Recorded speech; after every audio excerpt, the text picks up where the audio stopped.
Avant de commencer l'histoire, dites-nous d'où vous nous regardez en laissant un commentaire ci-dessous. Si vous aimez cette vidéo, n'oubliez pas de liker et de vous abonner. Passez une merveilleuse journée et bonne lecture à tous. Le lustre en cristal projetait des ombres dansantes sur le sol en marbre du domaine des Vance alors qu'Ethan ajustait une dernière fois son nœud papillon noir.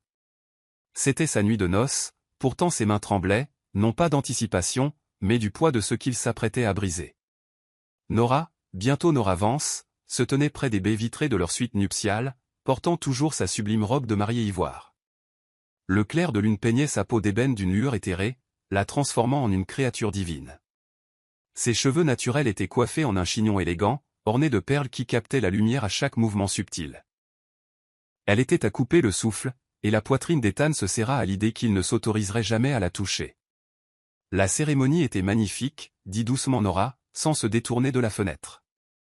Sa voix portait une note d'incertitude qui tordit l'estomac d'Ethan. Vos vœux. Il semblait si sincère. Ethan ferma brièvement les yeux, se remémorant les mots qu'il avait prononcés devant 300 invités, des mots sur l'amour, la dévotion et l'éternité qui sonnaient comme du verre brisé dans sa gorge, car ils ne pourraient jamais être vrais. Pas pour lui, pas tant qu'il portait le poison de l'héritage de son père dans ses veines. Nora, commença-t-il, sa voix plus rauque que prévu. Nous devons parler. Elle se tourna alors, et Ethan sentit son souffle se couper. Ses yeux sombres brillaient de larmes non versées, mais il y avait aussi de l'espoir. Un espoir qu'il était sur le point d'anéantir. Ses lèvres pleines s'étirèrent en un sourire hésitant qui fit battre son cœur malgré sa résolution. Je sais que ce mariage a commencé comme un arrangement commercial, dit-elle en faisant un pas vers lui. La soie de sa robe bruissait comme des promesses chuchotées. Mais, Ethan, aujourd'hui, j'ai senti quelque chose de plus. La façon dont vous m'avez regardé pendant la cérémonie, la façon dont vous m'avez tenu la main. Arrêtez. Le mot sortit plus durement qu'il ne l'avait voulu, et il la vit tressaillir. Ethan se força à maintenir la distance, même si chaque fibre de son être hurlait de combler l'espace entre eux. Ce que vous avez ressenti aujourd'hui était une illusion, une performance pour nos familles et les médias. Le visage de Nora se décomposa légèrement, mais elle releva le menton avec la dignité qui l'avait initialement attiré vers elle. Je ne comprends pas. Ethan se détourna, incapable de supporter la douleur dans ses yeux. À travers la fenêtre, il pouvait voir les jardins où ils avaient pris leur photo de mariage quelques heures plus tôt, où elle avait ri de quelque chose que Lucas avait dit, où elle avait regardé Ethan comme s'il pouvait réellement mériter l'amour. 3 ans, dit-il, la voix vide. C'est ce que stipule notre contrat. 3 ans pour stabiliser nos 2 entreprises, pour satisfaire les exigences de fusion de nos familles. Après cela, vous serez libre de divorcer et de trouver quelqu'un qui pourra vous donner ce que vous méritez. Et que pensez-vous que je mérite? Sa voix restait stable, mais il pouvait entendre les larmes qu'elle retenait. Les mains d'Ethan se crispèrent en poing. L'amour, la passion, un homme qui ne vous détruira pas avec ses ténèbres. Ethan, de quoi parlez-vous? Nora se rapprocha, et il put sentir son parfum, jasmin et vanille, enivrant et pur. Vous n'avez aucun sens. Il se retourna brusquement, et l'angoisse dans ses yeux gris la fit halter. Mon père était un monstre, Nora. Il a détruit ma mère avec son obsession, sa possessivité, son besoin de contrôler tout ce qui était beau dans sa vie. Elle était radieuse quand ils se sont mariés, tout comme vous l'êtes maintenant. Au moment où elle m'a abandonné, quand j'avais 8 ans, elle n'était plus qu'une ombre d'elle-même, brisée, terrifiée, vide.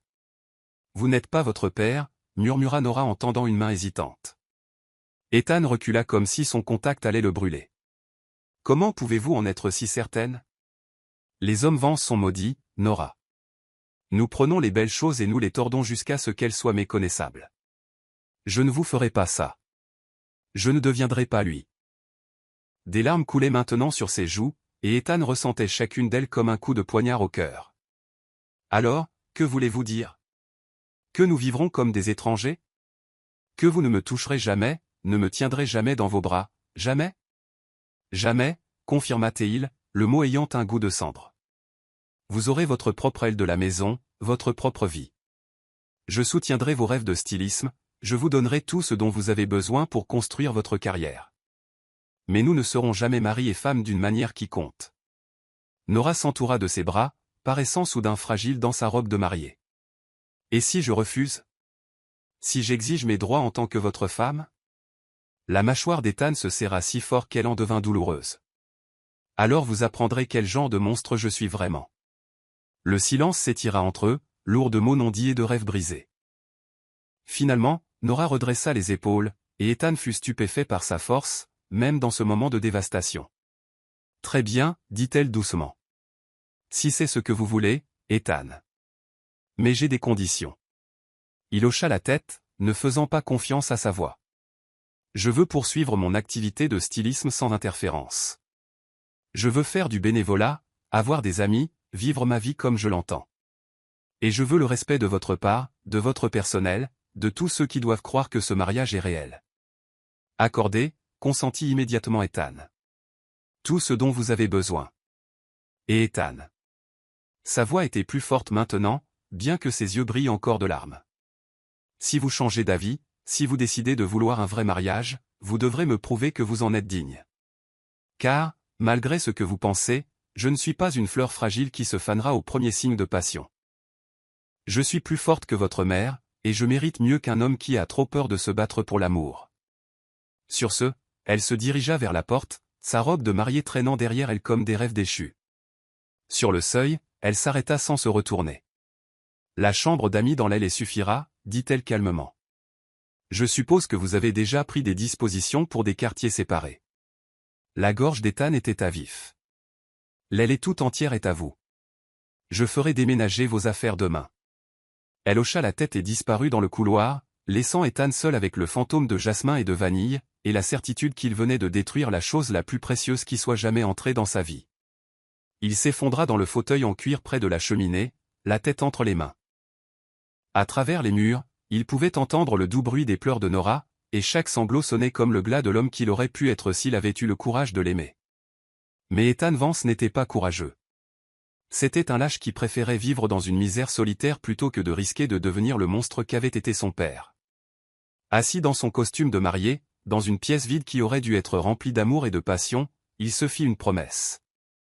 Peu importe la douleur, peu importe à quel point il la désirait désespérément, il garderait Nora à l'abri des ténèbres qui vivaient en lui, même si cela devait les détruire tous les deux.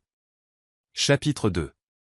Vivre comme des étrangers 3 ans plus tard, le soleil matinal filtrait à travers les rideaux de soie du studio de Nora, illuminant les croquis éparpillés sur son bureau en acajou.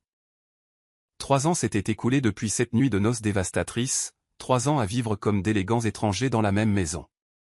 Elle leva un dessin de robe de soirée fluide, étudiant la façon dont la lumière jouait sur le tissu crayonné. La robe était audacieuse, sensuelle, tout ce qu'elle ne pouvait pas exprimer dans sa propre vie. Madame Vance. Lila Hart apparut à la porte, sa tablette serrée contre sa poitrine.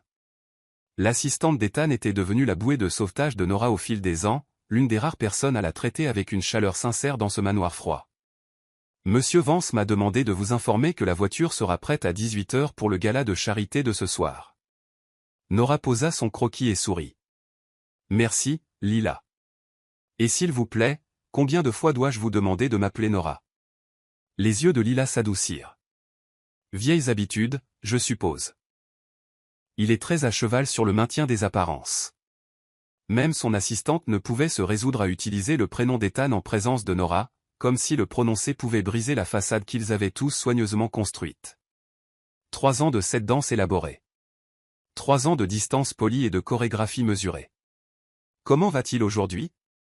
Se surprit Nora à demander, comme elle le faisait la plupart des matins. Elle détestait à quel point elle désirait la réponse. Épuisée, admit Lila en jetant un coup d'œil autour d'elle pour s'assurer qu'il n'était pas entendu. Il a encore fait des journées de 18 heures. Lucas s'inquiète pour lui. La poitrine de Nora se serra. Elle avait remarqué l'épuisement dans les yeux gris d'Ethan lors de leur brève rencontre, en se croisant dans le couloir, en partageant des petits déjeuners inconfortables lorsque des associés étaient en visite, en se tenant côte à côte lors d'événements sociaux où ils jouaient le couple parfait. Peut-être pourriez-vous lui suggérer de prendre des vacances, offrit-elle, sachant que c'était futile. Lila secoua la tête. Vous savez qu'il ne m'écoutera pas. La seule personne dont il pourrait considérer l'opinion est. Elle s'interrompit. Mais toutes deux savaient comment se terminait cette phrase. La vôtre. Après le départ de Lila, Nora retourna à ses croquis, mais son esprit vagabonda vers l'incident de la semaine précédente. Elle était dans la bibliothèque, faisant des recherches sur l'histoire de la mode pour sa prochaine collection, quand elle avait entendu de la musique de piano venant du salon de musique, le nocturne en mi bémol majeur de Chopin, d'une beauté envoûtante et mélancolique. Elle avait découvert Ethan au piano à queue, ses cheveux habituellement impeccables en désordre, sa cravate abandonnée, jouant avec une passion qui lui coupa le souffle.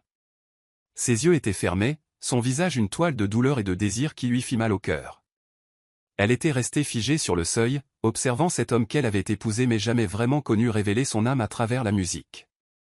Quand il l'avait finalement remarqué, les volets s'étaient refermés sur son expression, ses mains se figeant sur les touches. « Je suis désolé », avait-elle murmuré. « Je ne voulais pas m'immiscer. »« Vous ne l'avez pas fait » avait-il dit doucement. Mais il s'était levé et était parti, la laissant seule avec le fantôme de cette mélodie exquise. Maintenant, 3 jours plus tard, elle ne pouvait toujours pas se défaire de cette image. Ethan, vulnérable et à vif, déversant son cœur dans la musique parce qu'il ne pouvait le déverser nulle part ailleurs. Toc, toc. La voix de Harper Quinn la tira de sa rêverie. Sa meilleure amie et partenaire en affaires entra dans le studio, les bras chargés d'échantillons de tissu. Il est temps de te rendre magnifique pour la séance de torture de ce soir. Nora rit, malgré elle. C'est un gala de charité, pas une exécution. Avec votre mari, quelle est la différence? Harper posa les tissus et fixa Nora d'un regard entendu. Tu sais, la plupart des femmes dont les maris leur achètent des lignes de mode entières n'ont pas l'air si malheureuses à ce sujet. La chaleur inonda les joues de Nora. Le mois dernier, elle avait découvert qu'Ethan investissait secrètement dans son entreprise, organisant des contrats avec des célébrités, convainquant même Céleste Down de porter l'une de ses créations au mégala. Quand elle l'avait confronté à ce sujet, il avait simplement dit que c'était du bon sens commercial. Il remplit sa part de notre arrangement, dit Nora avec précaution. Connerie. Harper se percha sur le bord du bureau. Cet homme est désespérément amoureux de toi, Nora. La façon dont il te regarde quand il pense que personne ne le voit, comme si tu étais de l'eau dans le désert et qu'il mourait de soif. Le cœur de Nora manqua un battement, mais elle se força à rester calme. Tu imagines des choses. Ah oui? Alors explique-moi pourquoi il connaît tes préférences en matière de café mieux que toi.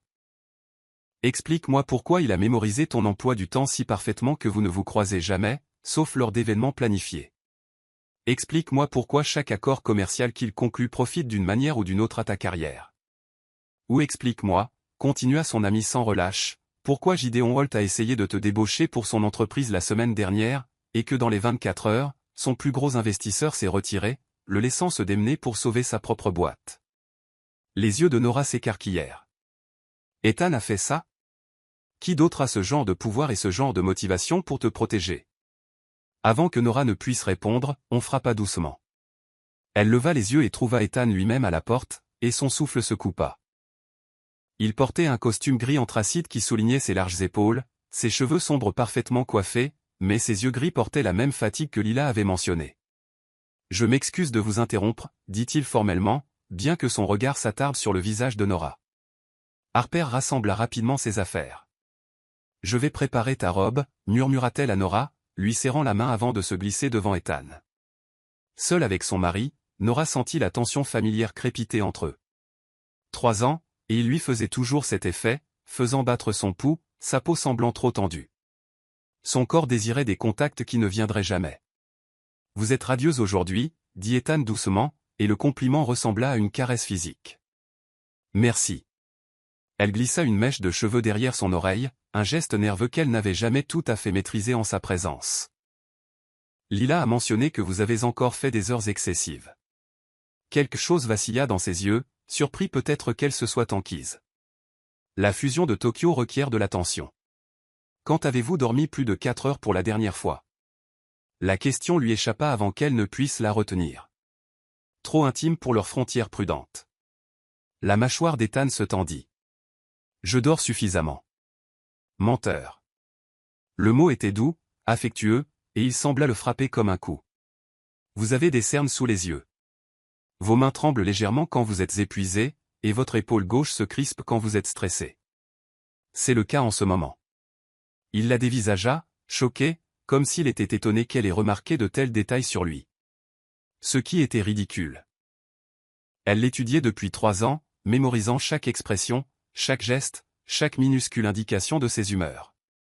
Nora, commença-t-il, puis s'arrêta, passant une main dans ses cheveux et détruisant sa coiffure parfaite. Le geste le rendit plus jeune, plus vulnérable. « Qu'y a-t-il » demanda-t-elle doucement. Pendant un instant, elle pensa qu'il pourrait réellement lui dire quelque chose de vrai, d'authentique. Ses yeux scrutèrent son visage avec une intensité qui affaiblit ses genoux, et elle y vit un désir si profond qu'il lui coupa le souffle. Mais ensuite, le masque se remit en place, et il redressa les épaules. « La voiture sera prête à 18 heures, dit-il formellement. Portez le collier de saphir. Il est assorti à votre robe. » Alors qu'il se tournait pour partir, Nora l'appela. « Ethan. » Il s'arrêta sans se retourner. « L'homme qui joue du Chopin comme si son cœur se brisait, voilà qui vous êtes vraiment. Pas cet étranger froid que vous prétendez être. » Ses épaules se raidirent, et pendant un long moment, aucun d'eux ne respira. Puis il s'éloigna sans un mot, laissant Nora seule avec l'odeur de son eau de Cologne et la certitude que, sous son extérieur glacial, Ethan Vance brûlait vif, tout comme elle. Chapitre 3. Les papiers du divorce. L'horloge du grand-père dans le foyer sonna minuit alors que Nora descendait l'escalier de marbre, ses talons claquant sur chaque marche comme un compte à rebours vers la liberté. Dans ses mains, elle tenait l'enveloppe Kraft qui mettrait fin à 3 ans d'une torture exquise, 3 ans à aimer un homme qui refusait de l'aimer en retour. Ethan se tenait dans son bureau, sa silhouette se découpant sur les immenses fenêtres qui donnaient sur le jardin, toujours en smoking du gala de charité. Il avait desserré son nœud papillon, et ses cheveux sombres étaient en désordre, comme s'il y avait passé les mains. Le voir lui serra la poitrine d'une douleur familière. Ce soir avait été la goutte d'eau. Ils avaient dansé une danse obligatoire pour les photographes, et pendant ces 3 minutes, tenue dans ses bras, elle s'était sentie comme sa véritable épouse. La façon dont il l'avait regardée, la façon dont sa main avait tremblé contre sa taille, la façon dont son souffle s'était coupé quand elle lui avait souri, tout avait été de la pure magie. Jusqu'à ce que la musique se termine et qu'il s'éloigne si vite qu'on aurait dit qu'elle l'avait brûlé. Ethan. Sa voix était stable, malgré la tempête qui faisait rage dans sa poitrine. Il se tourna, et même dans la pénombre, elle pouvait voir l'épuisement gravé sur ses beaux traits. À 35 ans, il était plus séduisant que jamais, mais la solitude avait creusé de profondes rides autour de ses yeux gris. Nora. Vous devriez dormir. Sa voix était rauque, intime dans l'obscurité. Vous aussi. Elle se rapprocha, remarquant le verre de whisky à moitié vide sur son bureau, les papiers éparpillés qui suggéraient qu'il avait travaillé même après leur retour du gala. Mais je suppose qu'aucun de nous n'est très doué pour faire ce que nous devrions. Le regard d'Ethan tomba sur l'enveloppe dans ses mains, et elle vit tout son corps se raidir. Qu'est-ce que c'est ? Sa gorge se serra, mais elle avait répété ces mots pendant des semaines. 3 ans, Ethan. C'était notre accord. 3 ans pour stabiliser les entreprises, pour satisfaire les exigences de nos familles. Eh bien, Vance Industries et Ardent Enterprises sont toutes deux florissantes. La fusion a été un succès. Notre obligation l'un envers l'autre est terminée. Ce sont les papiers du divorce. Elle tendit l'enveloppe, sa main remarquablement stable. Je les ai déjà signés. Il ne manque que votre signature, et nous pourrons tous les deux être libres. Ethan fixa l'enveloppe comme si c'était un serpent venimeux. Libre, répéta-t-il d'une voix creuse. Oui, força-t-elle une lueur d'entrain dans sa voix, bien que son cœur se fragmente. Libre de trouver un amour véritable, un mariage authentique, un vrai bonheur. N'est-ce pas ce que vous vouliez pour moi ? Quelque chose de dangereux brilla dans les yeux d'Ethan. Et qu'est-ce qui vous fait penser que je vais simplement vous laisser partir ? La question flotta entre eux, chargée de 3 ans de tension non dite. Nora sentit son pouce accélérer, mais elle releva le menton avec défi. Parce que vous êtes un homme bon, Ethan Vance, quels que soient les démons que vous pensez combattre. Et les hommes bons ne retiennent pas les femmes prisonnières dans des mariages sans amour. Sans amour ? Le mot sortit comme une malédiction. Ethan se rapprocha, et Nora sentit l'odeur de son eau de Cologne, mélangée au whisky et à quelque chose d'unique à lui qui affaiblit ses genoux. C'est ce que vous pensez que c'est ? Comment l'appelleriez-vous autrement ? Elle lutta pour garder sa voix stable. Nous vivons comme de parfaits étrangers. Nous dormons dans des ailes séparées de la maison. Nous n'avons même jamais. Elle s'arrêta, la chaleur inondant ses joues. Jamais quoi, Nora ? Sa voix était maintenant dangereusement douce, et il était assez proche pour qu'elle puisse voir les éclats dorés dans ses yeux gris. « Vous savez quoi » murmura-t-elle. « Dites-le. » L'ordre était calme mais absolu. « Dites-moi ce que nous n'avons jamais fait. » Sa respiration s'accéléra. « Nous n'avons jamais fait l'amour. Nous ne nous sommes même jamais embrassés, sauf pour la galerie. Vous ne m'avez jamais touché comme un mari touche sa femme. Et vous pensez que c'est parce que je n'en ai pas envie ?» La question était brute, torturée. Les yeux de Nora se remplirent de larmes. « Je sais que c'est le cas. Vous l'avez clairement dit lors de notre nuit de noces. » Ethan rit, mais il n'y avait aucun humour là-dedans. « Mon Dieu, vous n'avez aucune idée, n'est-ce pas? Aucune idée de ce qu'il m'a coûté de rester loin de vous. Aucune idée du nombre de nuits où je me suis tenu devant votre porte, luttant contre tous mes instincts. Aucune idée de votre beauté, de votre perfection, de la façon dont vous avez complètement détruit toutes les défenses que j'ai jamais construites. » L'enveloppe glissa des doigts engourdis de Nora, tombant sur le tapis perçant. « Ethan. Voulez-vous savoir la vérité ?» Il la plaqua contre son bureau, ses mains agrippant l'acajou de chaque côté d'elle, l'emprisonnant. « La vérité, c'est que je suis amoureux de vous depuis le jour où vous êtes entré dans mon bureau il y a 3 ans, toute de détermination farouche et de dignité tranquille. La vérité, c'est que chaque matin, je me réveille en vous désirant si désespérément que c'est une douleur physique. La vérité, c'est que voir d'autres hommes vous regarder, danser avec vous, désirer ce que je ne peux pas me permettre d'avoir, c'est un pur tourment. » Le cœur de Nora martelait contre ses côtes. « Alors pourquoi ? » « Parce que je suis terrifié, dit-il simplement, et l'honnêteté brute dans sa voix lui brisa le cœur. Terrifié que si je vous touche, je deviendrai le monstre qu'était mon père. Terrifié que je vous aimerai si complètement, si possessivement, que je détruirai tout ce qui est radieux en vous. » Des larmes coulèrent sur ses joues. « Vous n'êtes pas lui, Ethan. Comment pouvez-vous en être sûr ? » Son visage était à quelques centimètres du sien maintenant, son souffle chaud contre sa peau. « Comment pouvez-vous être certaine alors que je ne peux même pas me faire confiance, alors que la simple pensée de vous avec un autre homme me donne envie de brûler le monde entier ? » Parce que, murmura-t-elle, levant ses mains tremblantes pour lui caresser le visage, l'homme qui joue du Chopin comme si son cœur se brisait, qui soutient secrètement mes rêves, qui s'épuise au travail plutôt que de risquer de me faire du mal. Cet homme n'est pas un monstre. C'est l'homme dont je suis tombée amoureuse. Le contrôle d'Ethan se fissura visiblement. Il ferma les yeux avec force, et un frisson parcourut sa silhouette puissante. « Nora, ne faites pas ça. Ne dites pas des choses comme ça. » « Pourquoi ? » ?»« Parce qu'elles sont vraies. » Elle caressa ses pommettes avec ses pouces, sentant la tension dans sa mâchoire. « Je vous aime, Ethan. Je vous aime depuis 3 ans, et je ne peux plus faire ça. Je ne peux pas vivre comme ça, en prétendant ne pas vous désirer chaque jour. » Quand il ouvrit les yeux, la douleur qu'il contenait lui coupa le souffle. « Si vous divorcez, où irez-vous ? Est-ce que ça a de l'importance ? » ?»« Ça a de l'importance pour moi. » Sa voix était à peine un murmure. « Ça a de l'importance que je ne vous reverrai plus jamais, que je n'entendrai plus jamais votre rire, que je ne sentirai plus jamais l'odeur de votre parfum dans le couloir. Ça a de l'importance qu'un autre homme puisse vous tenir dans ses bras, vous aimer, vous donner les enfants et la vie que vous méritez. Ethan. » « Signez les papiers, dit-il soudainement, se redressant et reculant. La perte de sa chaleur la laissa désemparée. « Signez-les ce soir. Je demanderai à mes avocats d'accélérer la procédure. » Nora le dévisagea, choquée. « Juste comme ça ? » Mais ses mains tremblaient alors qu'il se versait un autre whisky. « Vous avez raison.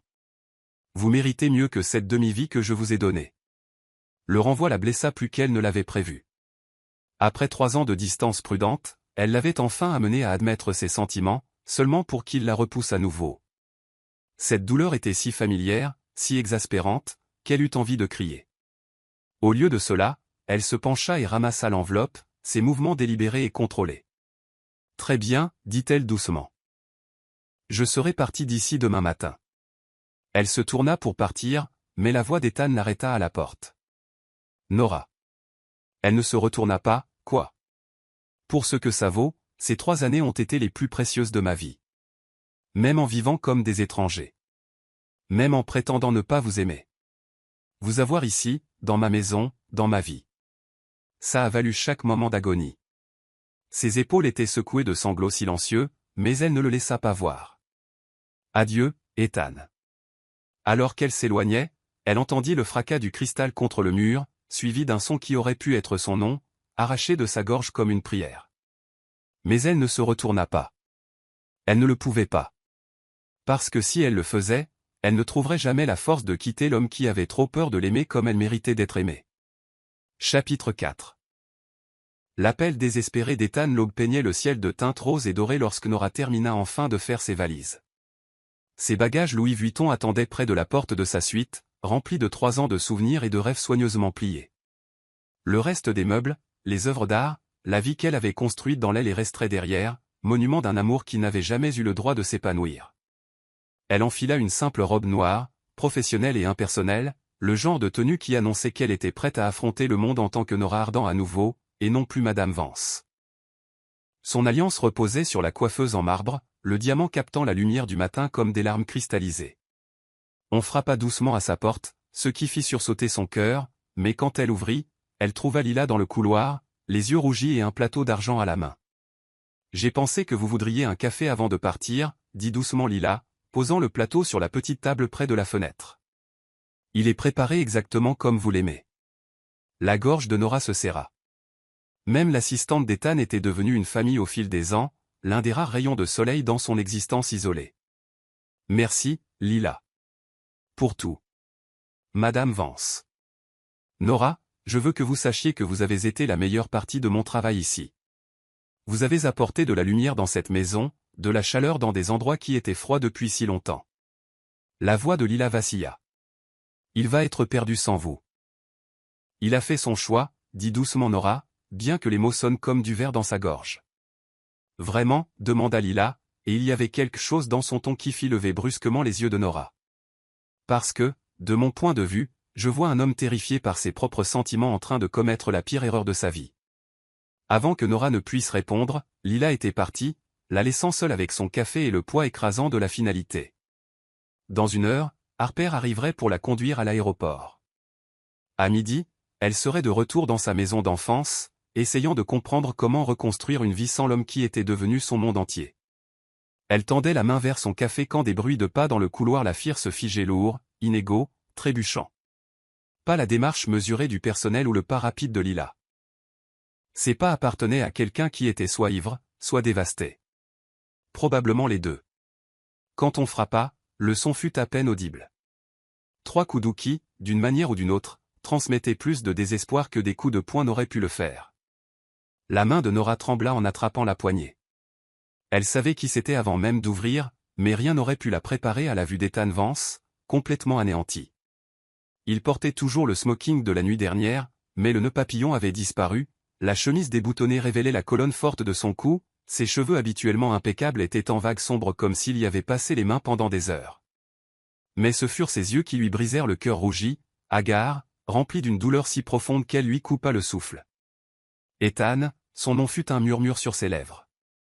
Ne partez pas. Les mots sortirent de lui, bruts et désespérés. S'il vous plaît, mon Dieu, Nora, ne partez pas, elle recula instinctivement, et il la suivit dans la pièce, la porte se refermant derrière lui avec un léger déclic. Il regarda ses valises, l'espace impersonnel qui ne portait plus aucune trace de sa présence, et quelque chose en lui sembla se fracturer. « J'ai signé les papiers, dit-il, la voix brisée. Ils sont sur votre coiffeuse. Tous les documents juridiques, les arrangements financiers, tout ce dont vous aurez besoin. Vous êtes libre, exactement comme vous le vouliez. » Le regard de Nora vola vers la coiffeuse, où, en effet, une épaisse pile de papier reposait à côté de son alliance. Sa liberté achetée avec sa signature et scellée par son angoisse. « Merci », réussit-elle à dire. « Ne me remerciez pas, il rit amèrement. Ne me remerciez pas d'être le plus grand imbécile qui ait jamais vécu. Ne me remerciez pas d'avoir gâché 3 ans que nous aurions pu passer. » Il s'arrêta, sa voix se brisant complètement. « Ethan, vous êtes ivre. » Pas assez, dit-il, mais ces mots n'étaient pas pâteux. Au contraire, sa douleur avait consumé l'alcool, le laissant cristallin dans son agonie. Loin d'être assez ivre pour oublier l'expression de votre visage quand je vous ai repoussé. Pas assez ivre pour cesser de vous imaginer dans les bras d'un autre homme, dans le lit d'un autre homme, dans la vie d'un autre homme. La chaleur inonda les joues de Nora, mais elle se força à rester calme. C'est ce que vous voulez, souvenez-vous? Que je trouve quelqu'un qui puisse m'aimer correctement.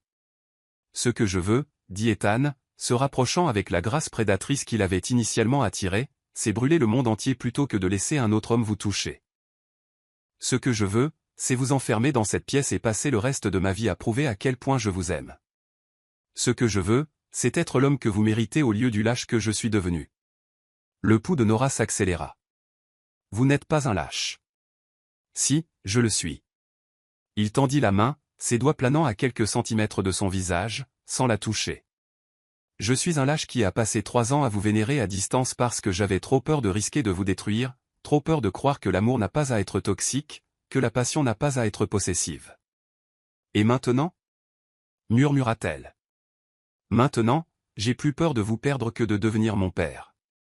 Sa main entra finalement en contact, lui caressant la joue avec une tendresse infinie. Maintenant, je réalise que vivre sans vous, ce n'est pas vous protéger, c'est nous tuer tous les deux. Nora se pencha contre son contact, les yeux se fermant malgré elle. 3 ans, elle avait rêvé de ce moment, qu'Ethan la choisisse enfin plutôt que sa peur. C'est trop tard, dit-elle doucement, même si son cœur hurlait le contraire. Vraiment?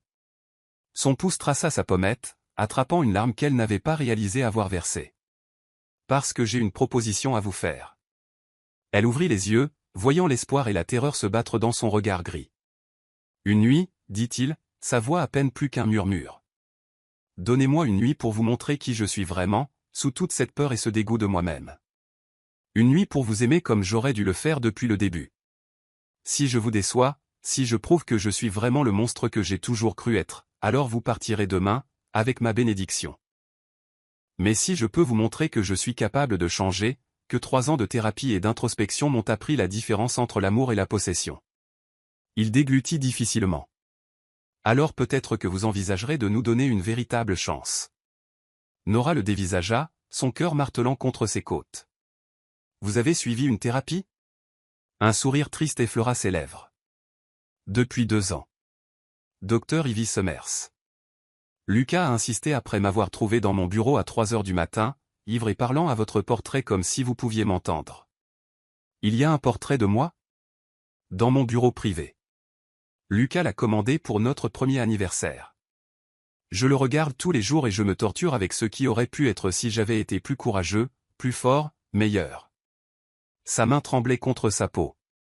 Une nuit, Nora. Une nuit pour vous montrer que l'amour n'a pas à faire mal, que la passion peut être tendre, que je peux vous vénérer sans vous détruire. Le silence s'étira entre eux, lourd de possibilités et de douleurs. Nora sentit qu'elle vacillait, sentit 3 ans de murs soigneusement construits s'effondrer sous le poids de son honnêteté désespérée. Si je dis oui, murmura-t-elle, cela change tout. Nous ne pourrons pas redevenir des étrangers après ça.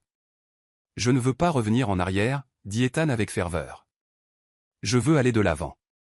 Je veux passer le reste de ma vie à mériter l'amour que vous m'avez déjà donné. Je veux être votre mari à tous les égards. Et si ça ne marche pas, si nous essayons et échouons, au moins nous aurons essayé. Au moins, nous aurons une nuit parfaite à nous remémorer au lieu d'une vie de regret. Son front toucha le sien, et elle put sentir son souffle contre ses lèvres. Qu'en dites-vous, Madame Vance?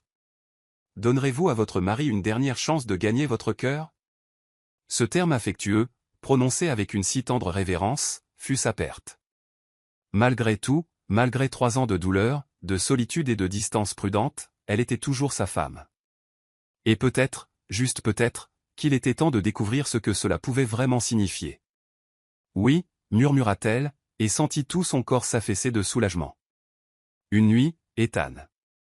Montrez-moi qui vous êtes vraiment. Chapitre 5. Les murs tombent. Ethan la conduisit vers le coin salon près de la cheminée, sa main chaude et stable autour de la sienne. Ce simple contact envoya une décharge électrique à travers tout le corps de Nora. Après 3 ans de distance prudente, même ce contact innocent semblait monumental. Il avait allumé un feu pendant qu'elle faisait ses valises, réalisa-t-elle, les flammes dorées projetant des ombres dansantes sur son visage alors qu'il s'asseyait à côté d'elle sur le canapé en velours.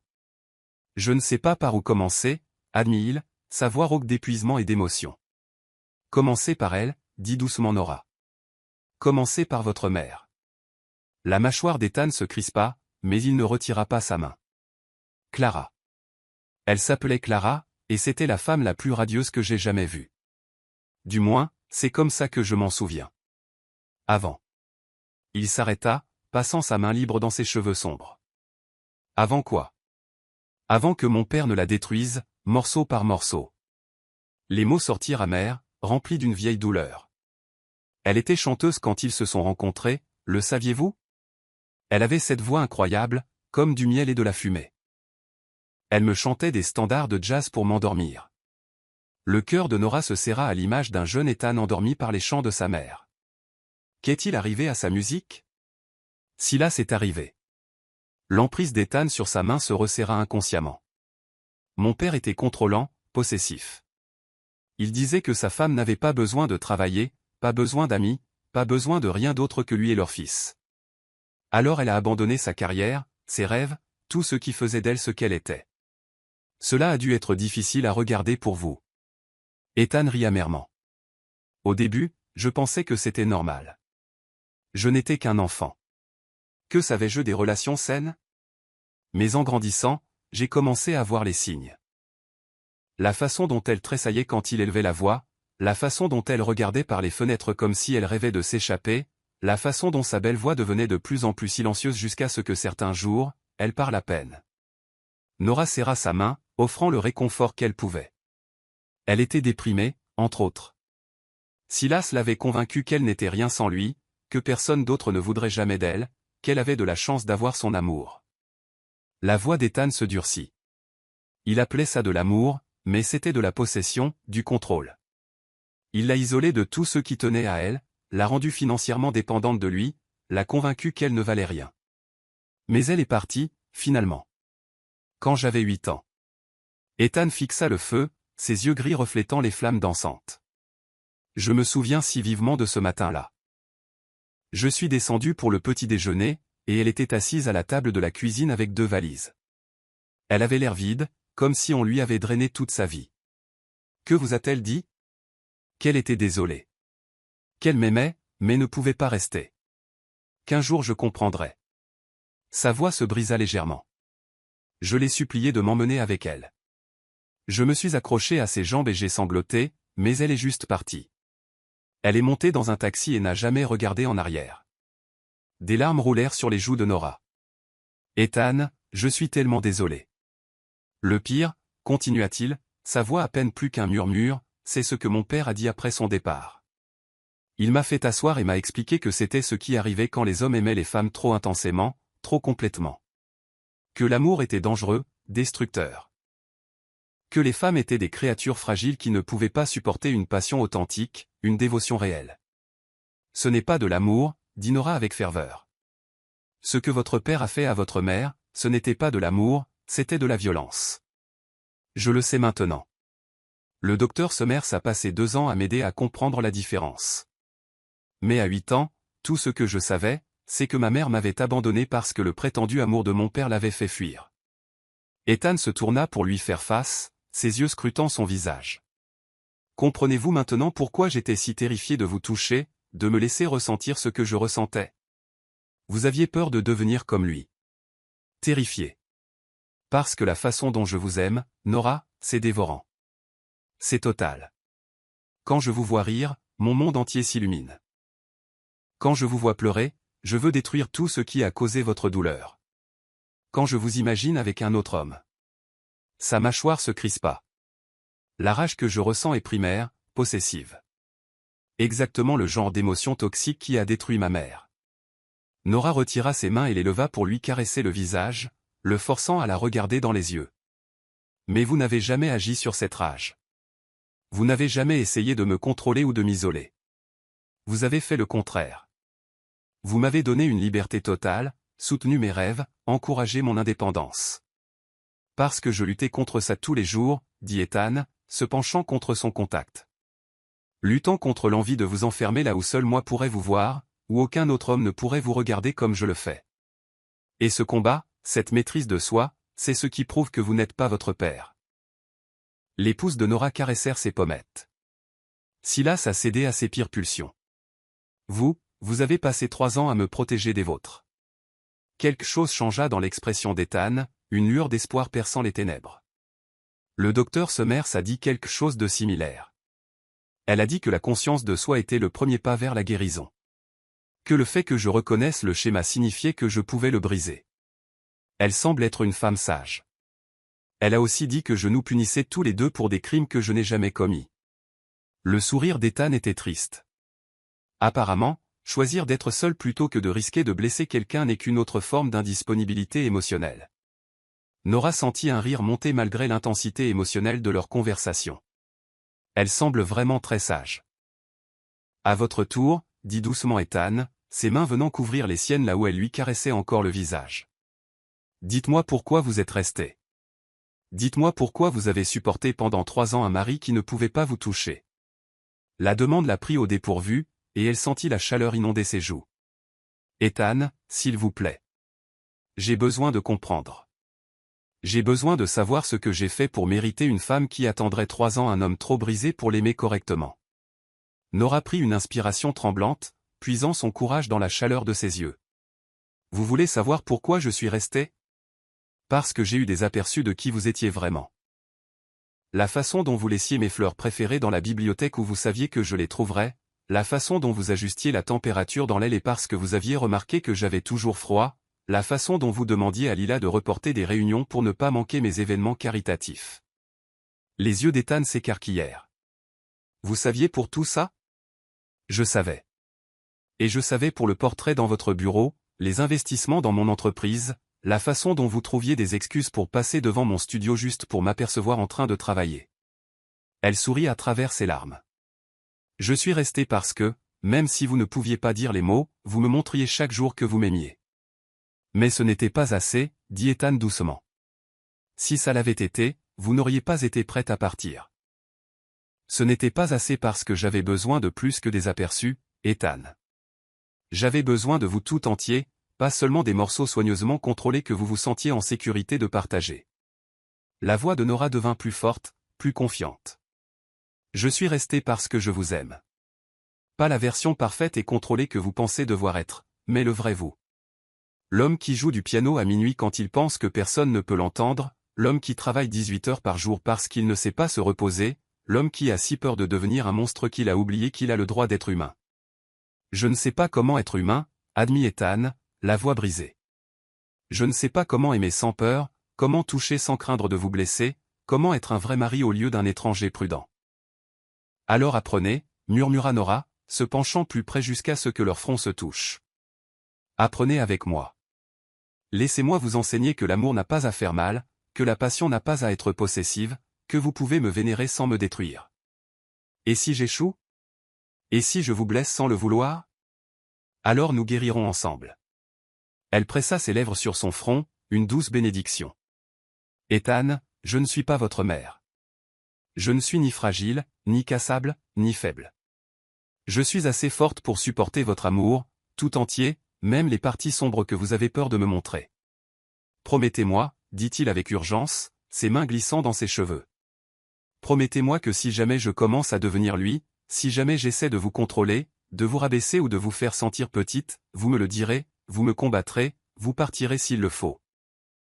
Je le promets, dit-elle solennellement. Mais Ethan, vous devez aussi me promettre quelque chose. N'importe quoi. Promettez-moi que vous cesserez de vous punir pour les péchés de votre père. Promettez-moi que vous vous autoriserez à être heureux.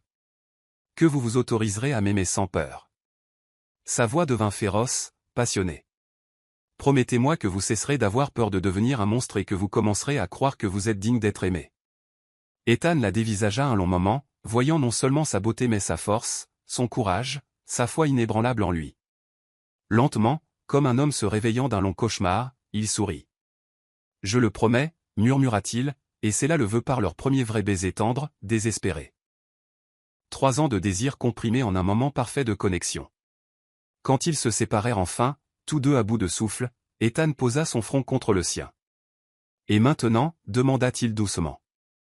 Nora sourit, le cœur empli d'espoir pour la première fois depuis des années.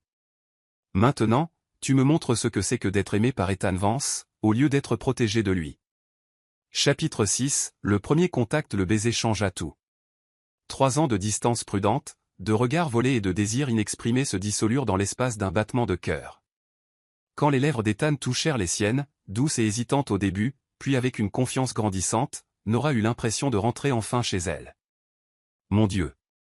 Nora, souffla-t-il contre sa bouche, la voix rauque d'émerveillement et d'années de désirs refoulés.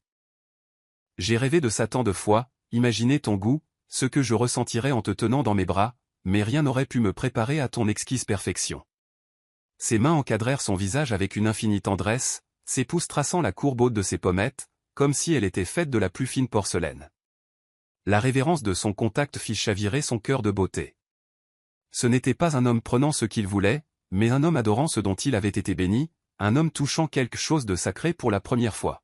« Ethan » murmura-t-elle, ses mains se crispant sur les revers de sa chemise de smoking froissée. « J'ai besoin. J'ai besoin de te sentir, de vraiment te sentir, tout entier. » La compréhension vacilla dans ses yeux gris comme un éclair, et avec des mouvements qui témoignaient de 3 ans de retenue enfin libérés, il se leva et lui tendit la main. Ses doigts tremblaient légèrement. Ce PDG puissant, réduit à une anticipation nerveuse par la femme qu'il aimait. « En es-tu certaine » demanda-t-il, sa voix à peine plus qu'un murmure. « Parce qu'une fois que je commencerai à te toucher, à vraiment te toucher, je ne sais pas si je pourrai jamais m'arrêter. Je te désire depuis si longtemps, Nora, si désespérément. » L'honnêteté brute de son aveu, la façon dont sa main tremblait en attendant sa réponse, lui dit tout ce qu'elle avait besoin de savoir sur ses intentions. Il ne s'agissait pas de possession ou de conquête. Il s'agissait d'adoration, d'un amour si longtemps n'y trouvant enfin son expression. « J'en suis certaine, dit-elle, plaçant sa main dans la sienne et le laissant la relever. J'en suis certaine depuis 3 ans. J'attendais que tu sois prêt à m'aimer. » Il la conduisit à la chambre, leur chambre, pour la première fois, et Nora sentit son souffle se couper à ce qu'elle vit. Pendant qu'elle faisait ses valises, pendant qu'elle se préparait à partir pour toujours, Ethan avait transformé l'espace en quelque chose sorti d'un conte de fées. Des centaines de bougies blanches scintillaient dans toute la pièce, baignant tout d'une lumière chaude et dorée qui dansait sur les murs comme de l'ambre liquide. Des pétales de rose, blanc et du plus doux rose poudré ses préférés étaient dispersés sur le couvre-lit en soie en motif complexe qui parlait d'heures d'arrangement minutieux.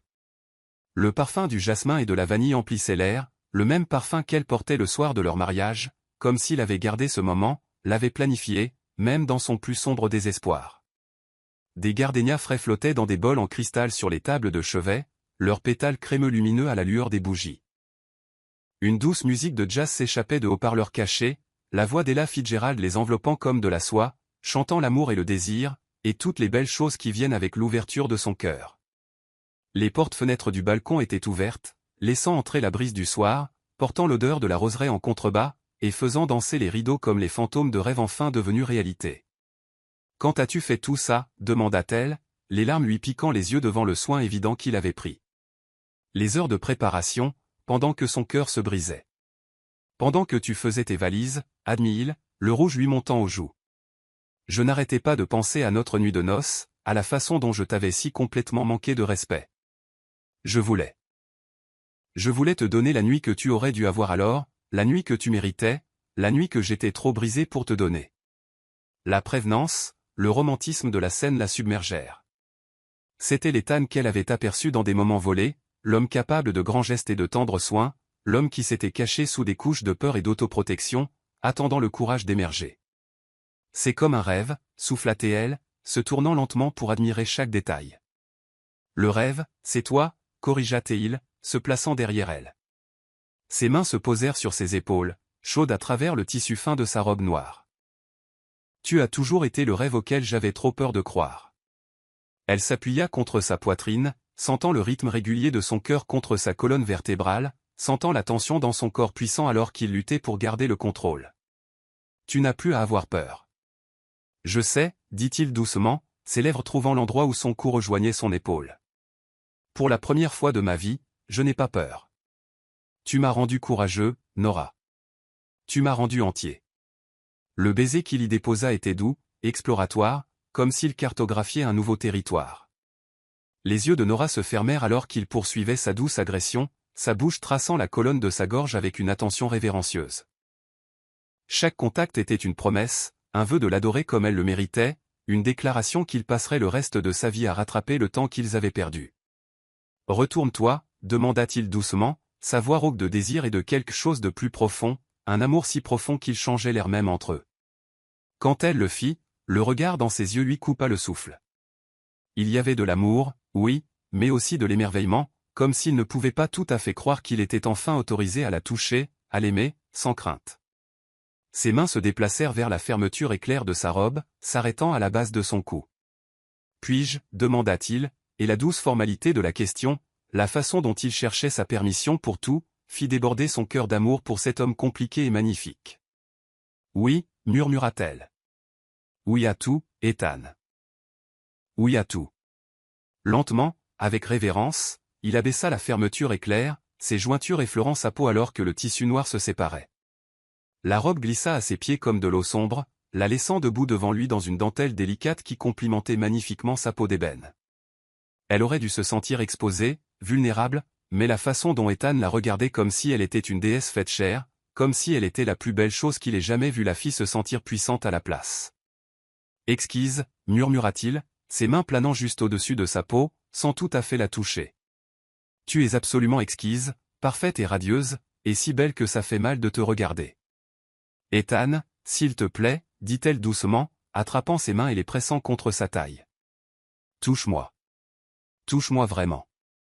J'ai besoin de sentir tes mains sur moi. J'en rêve depuis si longtemps. Le contact sembla briser le dernier de ses freins. Ses mains cartographièrent son corps avec un soin lent et délibéré. La courbe de sa taille, l'évasement de ses hanches, la peau douce de ses épaules. Chaque contact était une révélation. 3 ans de désir niais, condensés en moments de pure connexion. Il la touchait comme si elle était précieuse, comme si elle était quelque chose de rare et de merveilleux qu'on lui avait confié pour protéger et chérir. Je t'aime, dit-il contre son oreille alors que ses mains se mêlaient à ses cheveux, les libérant enfin de leur chignon soigné. La vague sombre se déversa sur ses épaules comme de la soie, et Ethan enfouit son visage dans la masse parfumée. Je t'aime tellement que ça me terrifie. Tu es tout ce qu'il y a de bon dans mon monde, tout ce qui est lumineux, beau et digne d'être protégé. Alors protège-moi, dit-elle, ses mains s'affairant à déboutonner sa chemise avec des doigts tremblants. Protège-moi en m'aimant, pas en restant loin de moi. Protège-moi en me montrant à quel point tu me désires. Oui, acquiesça-t-il, attrapant ses mains et les portant à ses lèvres. Il baisa chaque paume, chaque bout de doigt, avec une attention si tendre que des larmes glissèrent sur ses joues. Oui, c'est exactement ce que je vais faire. Je vais t'aimer comme tu mérites d'être aimé. Je vais t'adorer jusqu'à ce que tu ne doutes plus jamais à quel point tu m'es précieuse. Quand il la souleva dans ses bras, la portant jusqu'au lit comme si elle ne pesait rien, Nora se sentit de nouveau une mariée. Non pas la femme confuse et au cœur brisé d'il y a 3 ans, mais la femme qu'elle était censée être, aimée, chérie et désirée au-delà de toute mesure. Il la déposa parmi les pétales de rose avec un soin infini, puis resta un instant à la regarder. La lueur des bougies peignait des reflets dorés sur sa peau sombre, et Ethan pensa qu'il n'avait jamais rien vu de plus beau de toute sa vie. Elle était magnifique, forte et douce, et absolument parfaite. Et d'une manière ou d'une autre, miraculeusement, elle était à lui. « À quoi penses-tu » demanda-t-elle, soudain timide sous son regard intense. « Que je suis l'homme le plus chanceux du monde » dit-il simplement en la rejoignant sur le lit. « Que, d'une manière ou d'une autre, malgré tout ce que j'ai fait de mal, le destin a décidé de me bénir en t'offrant à moi. Que j'ai dû faire quelque chose de bien dans une vie antérieure pour mériter ce moment. » Il l'embrassa alors, plus profondément cette fois, sa langue traçant la commissure de ses lèvres jusqu'à ce qu'elle s'ouvre pour lui. Son goût était enivrant, doux et chaud, et infiniment précieux. Quand ils se séparèrent enfin, tous deux essoufflés, Ethan fit glisser ses lèvres le long de sa gorge jusqu'au creux délicat à sa base. « Dis-moi ce que tu veux » murmura-t-il contre sa peau, la voix rauque de désir. « Dis-moi comment t'aimer, dis-moi comment rendre ce moment parfait pour toi. » Comme ça, souffla-t-elle, ses mains glissant dans ses cheveux sombres. Lentement, tendrement, comme si nous avions l'éternité, comme si tu me découvrais pour la première fois. Nous avons l'éternité, promit-il, sa bouche trouvant le point sensible juste en dessous de son oreille. Et je te découvre pour la première fois, la vraie toi, la femme que j'avais trop peur d'aimer auparavant. Alors que ses mains et sa bouche poursuivaient leur douce exploration, cartographiant chaque centimètre d'elle avec un soin révérencieux, Nora se sentit se décomposer de la plus belle des manières. Ce n'était pas seulement un plaisir physique. C'était une guérison émotionnelle. 3 ans de solitude et de rejet balayés par la tendre adoration d'Ethan. Il prit son temps, prodiguant son attention à chaque partie de son corps comme si chaque centimètre était sacré. Son contact était révérencieux, adorateur, alors qu'il traçait des motifs sur sa peau avec des doigts qui tremblaient de l'ampleur de ses sentiments.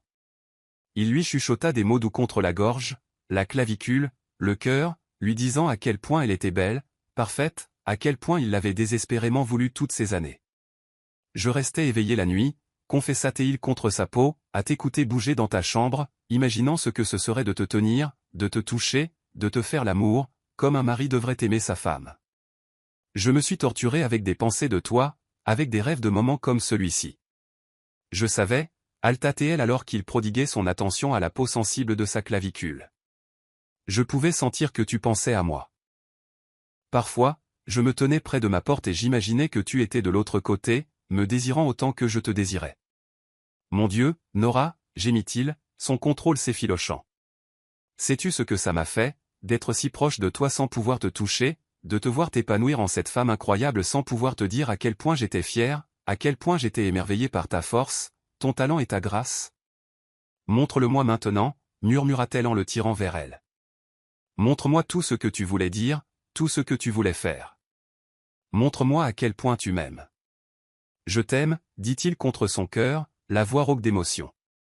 J'aime ta force, ta compassion, ton incroyable talent. J'aime ta façon de rire, ta façon de penser, la façon dont tu n'as jamais renoncé à moi, même quand j'avais renoncé à moi-même. Alors qu'il continuait de l'adorer de ses mains et de sa bouche, Nora sentit des larmes de joie couler sur son visage. C'était ce dont elle avait rêvé, ce qu'elle avait désiré pendant ces 3 années solitaires. Pas seulement la connexion physique, mais cette intimité émotionnelle, cette vulnérabilité complète, cette certitude absolue qu'elle était aimée au-delà de toute mesure. Je t'aime aussi, Altatl, ses mains parcourant les muscles puissants de son dos. J'aime ta gentillesse, ton intelligence, la façon dont tu prends soin de tout le monde autour de toi, même quand tu penses ne pas mériter l'amour. J'aime l'homme que tu es quand tu n'as pas peur. Quand ils s'unirent enfin, ce fut avec une douceur qui leur fit monter les larmes aux yeux à tous les deux. Ce n'était pas seulement l'union des corps, mais la guérison des âmes, l'achèvement d'un cercle brisé depuis trop longtemps. Ethan bougeait en elle avec un soin exquis, comme si elle était faite du plus fin cristal. Son front pressé contre le sien, ses yeux gris fixés dans ses yeux bruns. « Ma femme » murmura-t-il, alors qu'il l'aimait lentement, entièrement, complètement. « Ma belle et précieuse femme, mon cœur, mon tout. »« Mon mari » répondit-elle, le cœur débordant de joie. « Enfin, vraiment, mon mari. » Ils bougeaient ensemble en parfaite harmonie. 3 ans de désir et d'amour, trouvant enfin leur expression de la manière la plus intime qui soit. Chaque contact était électrique, chaque baiser une promesse, chaque mouvement une déclaration d'amour si profonde qu'elle semblait changer l'air même autour d'eux. Quand l'orgasme les emporta enfin, ce fut ensemble, leurs cris de plaisir se mêlant à des déclarations d'amour chuchotées, leur corps tremblant de la force de leur connexion. À cet instant, ils n'étaient pas seulement mari et femme, ils étaient des âmes sœurs, 2 moitiés d'un même tout, enfin réunies. Après, ils restèrent enlacés parmi les pétales de rose, leur corps moite de sueur, leur cœur battant en parfaite synchronisation. Ethan serra Nora contre sa poitrine, ses bras enroulés autour d'elle comme s'il n'allait plus jamais la laisser partir. C'était. Commença Nora, puis s'interrompit, incapable de trouver les mots pour l'ampleur de ce qui venait de se passer entre eux. Parfait, termina Ethan en déposant de doux baisers sur sa tempe. Tu étais parfaite. Nous étions parfaits. Je n'ai jamais su, je n'ai jamais compris que l'amour pouvait être comme ça. Guérisseur, au lieu d'être destructeur. Vivifiant, au lieu d'être écrasant. C'est ce que l'amour est censé être, dit doucement Nora, traçant des motifs paresseux sur sa poitrine. Doux et féroce à la fois. Passionné mais sûr. Dévastateur mais nourrissant. J'ai perdu tellement de temps, dit Ethan, la voix épaisse de regret. 3 ans que nous aurions pu être comme ça. 3 ans à t'aimer comme tu mérites d'être aimé. Nous sommes là maintenant, dit fermement Nora en penchant la tête pour le regarder. C'est ce qui compte. Nous sommes là maintenant, et nous avons le reste de nos vies pour nous aimer comme ça. Le reste de nos vies, répéta Ethan, de l'émerveillement dans la voix. Avant, ça me semblait être une peine de prison. Maintenant, ça ressemble au paradis. Ils parlèrent toute la nuit, partageant rêves et peurs, planifiant leur avenir, rattrapant 3 années de silence prudent. Ethan lui parla de ses projets professionnels, de sa volonté de prendre du recul pour se concentrer sur leur mariage. Nora partagea ses aspirations en matière de design, ses rêves de construire un empire de la mode qui donnerait du pouvoir aux femmes et célébrerait la beauté sous toutes ses formes. « Je veux tout te donner », dit Ethan alors que l'aube commençait à peindre le ciel de nuances de rose et d'or. Pas seulement de l'argent ou du succès, mais tout ce dont tu as toujours rêvé. Je veux être l'homme qui réalise tous tes rêves. Tu le es déjà, l'assura Nora en déposant un doux baiser sur sa poitrine. Tu es exactement l'homme que j'attendais. Tu vaux chaque nuit solitaire, chaque larme, chaque moment de doute. Tu vaux tout, Ethan. Alors que le soleil se levait sur leur jardin, projetant une lumière dorée à travers les portes ouvertes, ils firent de nouveau l'amour, lentement, tendrement, avec le plaisir langoureux d'amants qui avaient enfin tout le temps du monde. Cette fois, il n'y avait pas d'urgence désespérée, juste la joie tranquille de la connexion, la satisfaction paisible de deux âmes enfin en repos dans les bras l'une de l'autre. « Je t'aime, Madame Vance », murmura Ethan alors qu'il regardait le lever du soleil. Nora se blottit contre son flanc comme si c'était sa place. « Je t'aime aussi, Monsieur Vance », répondit-elle, la voix douce de contentement. « Pour toujours et à jamais. » Pour toujours et à jamais, acquiesça-t-il, et à cet instant, entourés du parfum des roses et de la douce lueur de l'aube, ils surent tous deux que leur véritable histoire d'amour ne faisait que commencer. La nuit les avait transformés tous les deux, Ethan, d'un homme effrayé par sa propre capacité d'aimer en un mari prêt à chérir sa femme complètement, et Nora, d'une femme acceptant des miettes d'affection en une femme réclamant l'amour qu'elle méritait. Ils s'étaient enfin trouvés, et plus rien ne serait jamais comme avant. Dans les années à venir, ils se souviendraient de cette nuit comme du moment où leur véritable mariage avait commencé. Non pas avec l'échange de vœux devant des centaines d'invités, mais avec l'échange des cœurs dans une pièce éclairée par des bougies et remplie d'amour.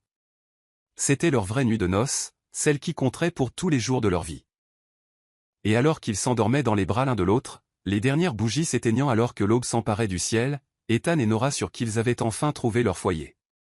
Chapitre 7, un nouveau départ. Nora se réveilla avec une sensation qu'elle n'avait jamais connue en 3 ans de mariage, les bras de son mari autour d'elle.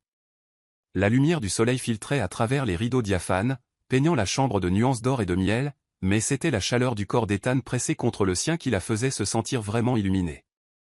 Elle se tourna dans son étreinte, veillant à ne pas le réveiller, et étudia son visage endormi. Les traits durs de tension qui marquaient habituellement son visage avaient disparu, remplacés par une paix presque enfantine. Ses cheveux sombres étaient ébouriffés par ses doigts, et un très léger sourire jouait au coin de ses lèvres. Il avait l'air plus jeune, plus léger, comme si un fardeau invisible avait été levé de ses épaules. « Bonjour, ma belle », murmura-t-il sans ouvrir les yeux, la voix rauque de sommeil et de satisfaction. « Comment savais-tu que j'étais réveillée » demanda-t-elle en déposant un doux baiser sur sa poitrine. « Parce que ta respiration a changé. » Ses bras se resserrèrent autour d'elle. « Et parce que je peux te sentir penser. » Que se passe-t-il dans ce brillant esprit qui est le tien? Nora traça des motifs paresseux sur sa poitrine, s'émerveillant de la différence de tout. Hier matin, elle se préparait à partir pour toujours. Maintenant, elle était allongée dans les bras de son mari, planifiant un avenir qu'elle n'avait jamais osé rêver. « Je pense à quel point tu sembles différent, » dit-elle honnêtement. « Tu es plus doux.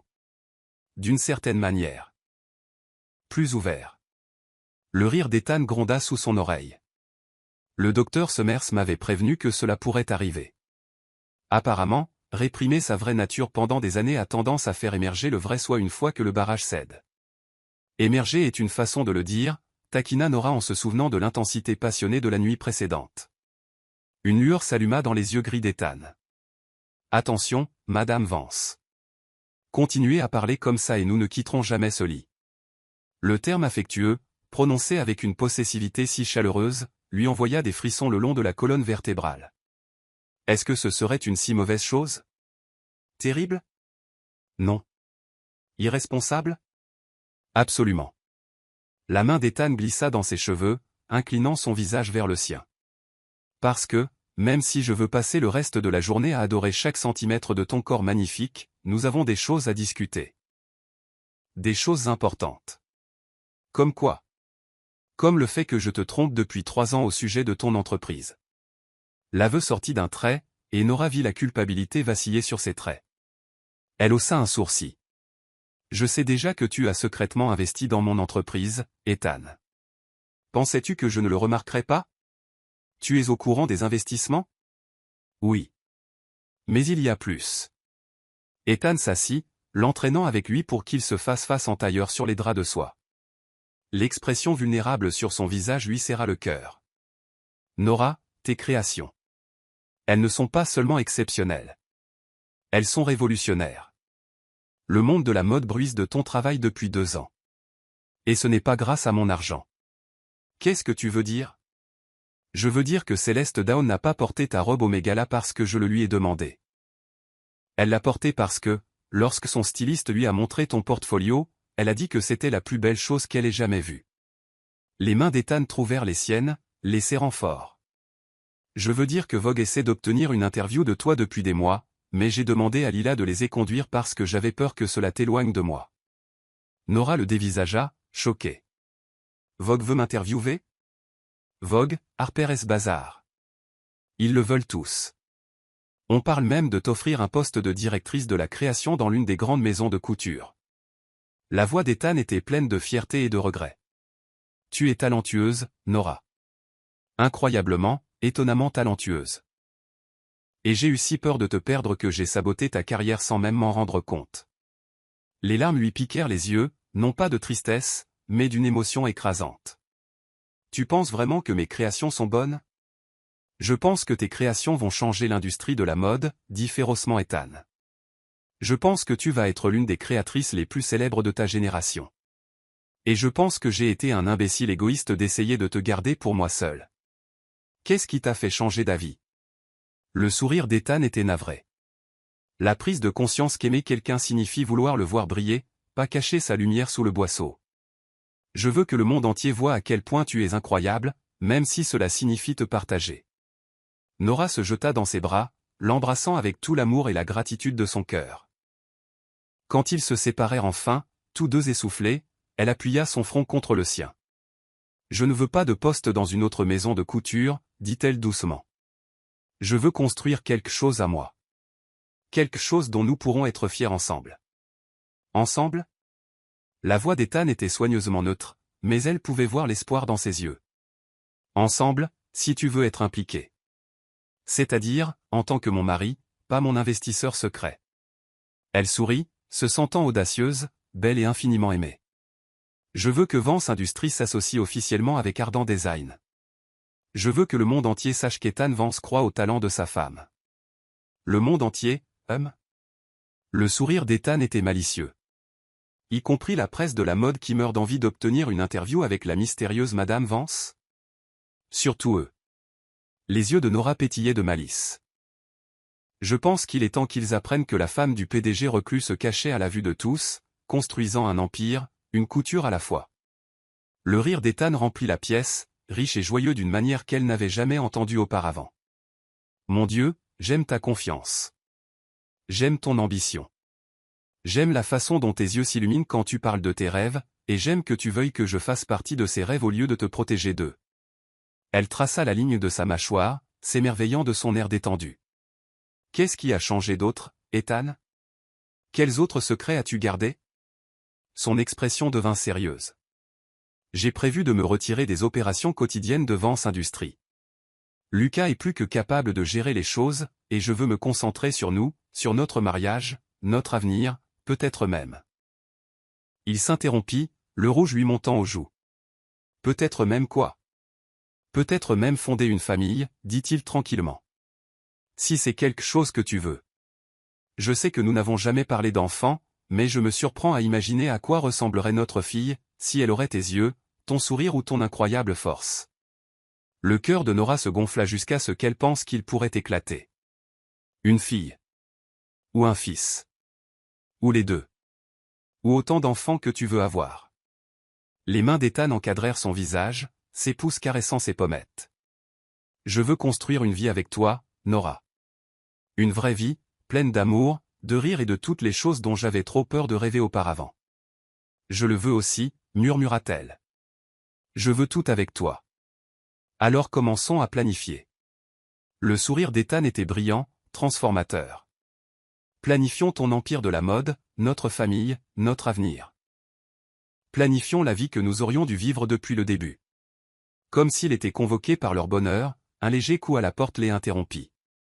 La voix de Lila passa à travers la porte, soigneusement neutre. Monsieur Vance, je déteste vous déranger, mais vous avez un appel de Tokyo. Apparemment, les pourparlers de fusion sont au point mort, et ils demandent votre avis immédiat. L'expression d'Ethan s'assombrit, la vieille tension revenant sur ses épaules. Dites-leur que je rappellerai dans 1 heure. Non, l'interrompit Nora en posant la main sur sa poitrine. Dis-leur que tu rappelleras demain. Aujourd'hui nous appartient. Ethan la regarda avec étonnement. Tu veux que je reporte un accord de plusieurs millions de dollars? Je veux que tu donnes la priorité à ton mariage sur ton travail, juste pour une journée. Le sourire de Nora était radieux. De plus, n'est-ce pas pour ça que tu paies Lucas? Laisse-le s'occuper de Tokyo pendant que tu t'occupes de ta femme. Le sourire malicieux qui se répandit sur le visage d'Ethan fit s'accélérer son pouls. M'occuper de ma femme, J'aime bien le son de ça. Il appela Lila, la voix forte et assurée. Dites à Tokyo que je serai indisponible jusqu'à demain. Transférez tous les appels à Lucas. Madame Vance et moi ne devons pas être dérangés. Oui, monsieur, vint la réponse de Lila, et Nora put entendre le sourire dans sa voix alors que des bruits de pas s'éloignaient dans le couloir. Ethan se tourna de nouveau vers Nora avec une expression de pure adoration. Alors, où en étions-nous, Madame Vance? Je crois que vous promettiez de me montrer à quoi ressemblera le reste de notre vie, dit-elle en l'attirant pour un autre baiser. Alors, laisse-moi commencer par aujourd'hui, murmura-t-il contre ses lèvres, puis demain, et chaque jour après, pour le reste de nos vies. Et alors que le soleil du matin montait plus haut dans le ciel, peignant leur chambre de nuances d'or et de promesses, Ethan tint ce vœu de la plus belle des manières possibles. Chapitre 8, faire face au passé 2 semaines après leur nouveau départ. Le monde soigneusement reconstruit d'Ethan subit un tremblement de terre qui menaça de faire s'effondrer tout ce qu'il avait bâti. L'appel arriva un mardi matin alors que Nora et lui prenaient leur petit déjeuner dans la véranda, se donnant des morceaux de fruits frais et planifiant leur prochain voyage à Paris pour la Fashion Week. La voix de Lila était inhabituellement tremblante lorsqu'elle interrompit leur repas intime. « Monsieur Vance, je suis désolé de vous déranger, mais une femme est ici pour vous voir. » Elle dit. Elle dit quelle est votre mère. Le morceau de mangue que Nora offrait à Ethan tomba de ses doigts, oublié. Son mari pâlit et posa lentement sa tasse de café, ses mains tremblant légèrement. « C'est impossible, dit-il tranquillement. Ma mère est morte pour moi. Monsieur, elle est assez insistante. Elle dit s'appeler Clara Vance, et elle. Elle vous ressemble, monsieur. Au niveau des yeux. » La chaise d'Ethan racla le sol alors qu'il se levait brusquement, le corps raide de tension. Un instant, Nora revit l'ancien Ethan, froid, contrôlé, complètement fermé. Puis elle se leva aussi, se plaçant à ses côtés et glissant sa main dans la sienne. « Tu n'es pas obligé de la voir, dit-elle doucement. Tu peux lui demander de partir. » Non.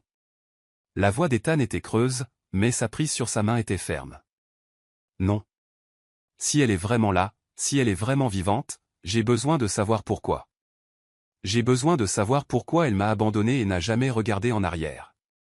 Ils trouvèrent Clara Vance dans le grand salon, perchée sur le bord du canapé ancien comme si elle était prête à fuir à tout moment. La première pensée de Nora fut que Lila avait eu raison. La femme ressemblait à Ethan au niveau des yeux. Mais là où les siens étaient vifs et gris comme des nuages d'orage, les siens étaient délavés, lasses, remplis d'une tristesse si profonde qu'elle semblait avoir creusé des rides permanentes sur sa peau sombre. Elle était plus petite que Nora ne l'avait imaginé, plus fragile.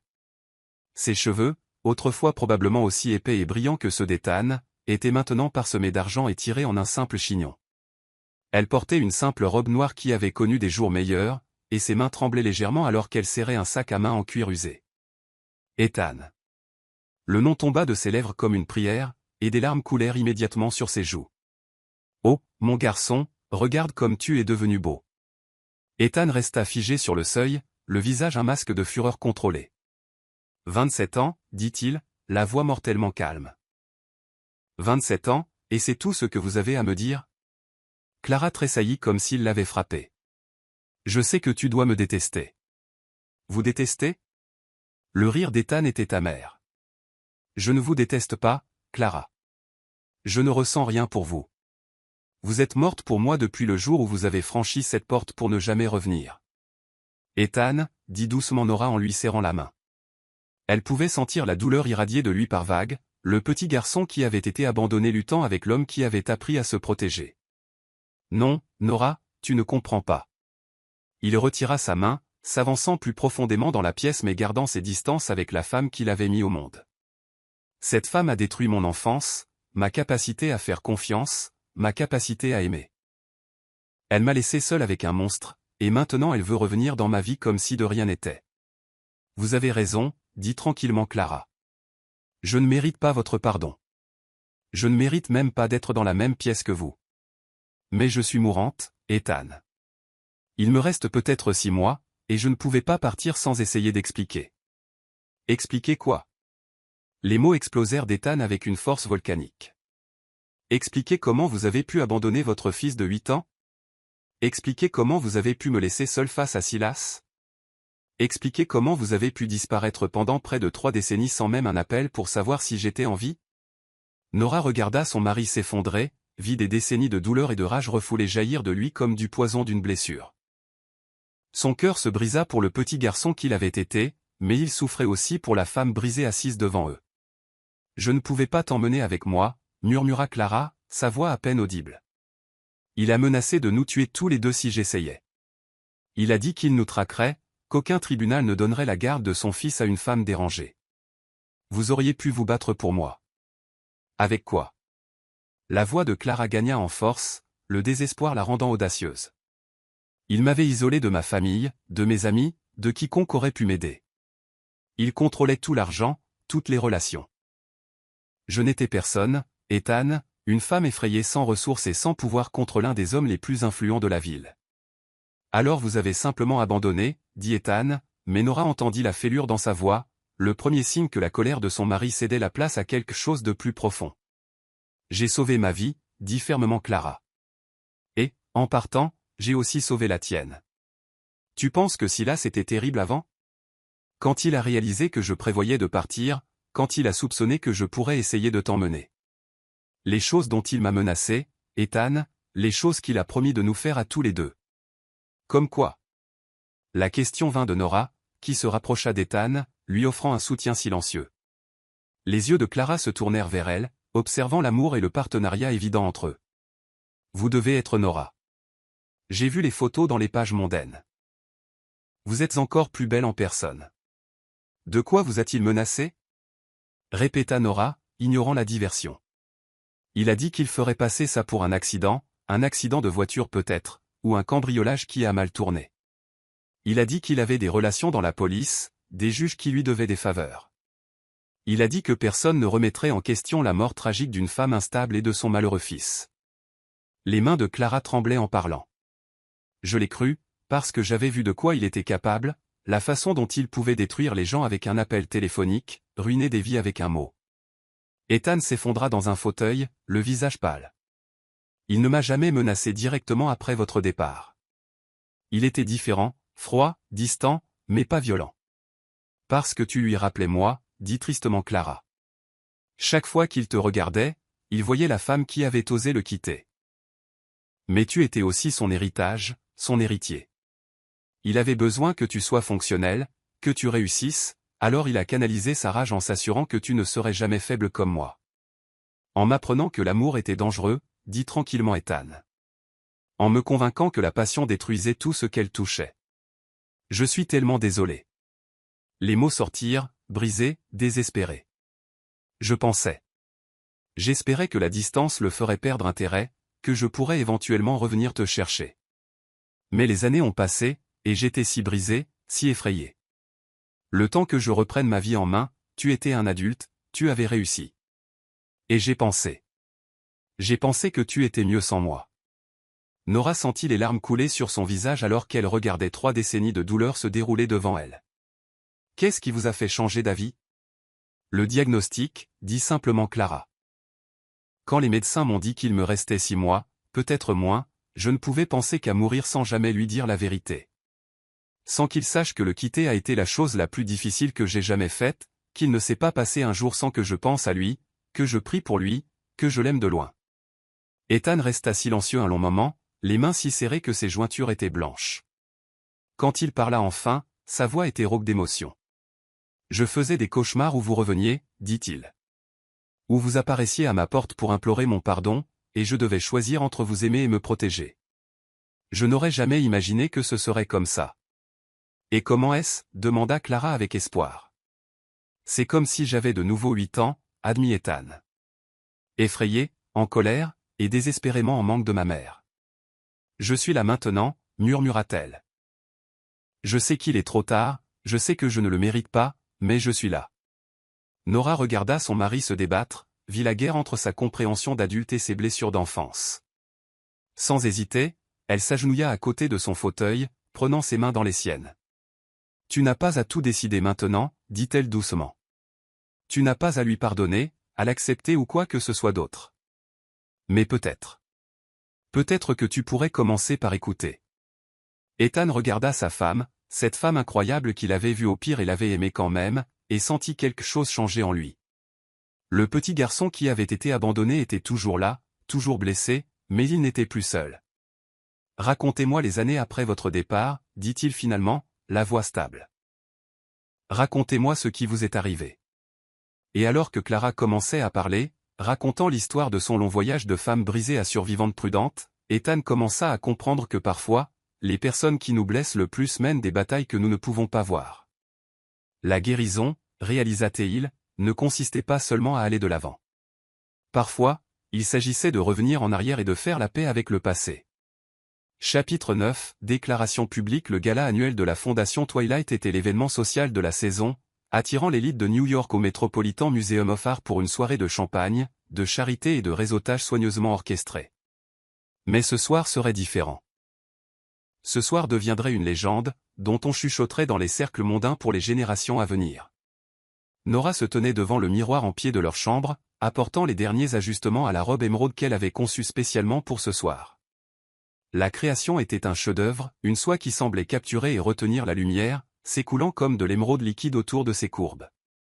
Le corsage était d'une perfection ajustée, orné de cristaux cousus à la main qui captaient la lumière à chaque respiration. Le décolleté était élégant, mais audacieux, le dos une cascade de soie qui formait une traîne derrière elle comme une cascade verte. C'était une robe qui ferait taire les conversations, une robe qui annonçait au monde que Nora Vance n'était pas seulement la femme d'Ethan, mais une force de la nature à part entière. « Tu es absolument divine, » dit Ethan derrière elle, la voix remplie d'admiration. Dans le miroir, elle pouvait le voir dans son smoking parfaitement taillé. Une soie italienne sur mesure qui soulignait ses larges épaules et sa silhouette élancée. Mais ce n'était pas le vêtement coûteux qui le rendait à couper le souffle. C'était la façon dont il la regardait, la façon dont ses yeux ne contenaient rien d'autre que de l'adoration et de la fierté. Le mois passé, entre leur réconciliation et les conversations en cours avec Clara, l'avait complètement transformé. Fini le PDG froid et contrôlé.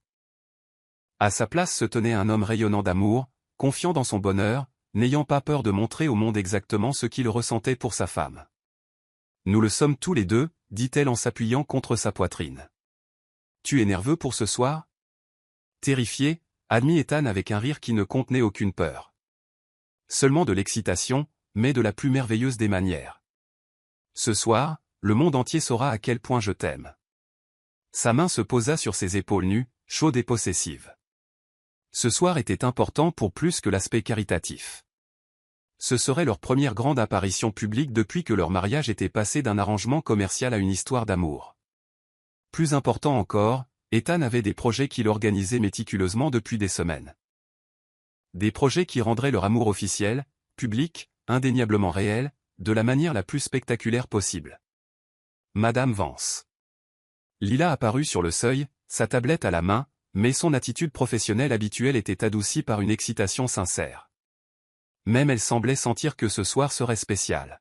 « La voiture est prête, et j'ai les confirmations finales pour vos arrangements spéciaux, Monsieur Vance. » Le sourire d'Ethan était mystérieux, secret. « Parfait.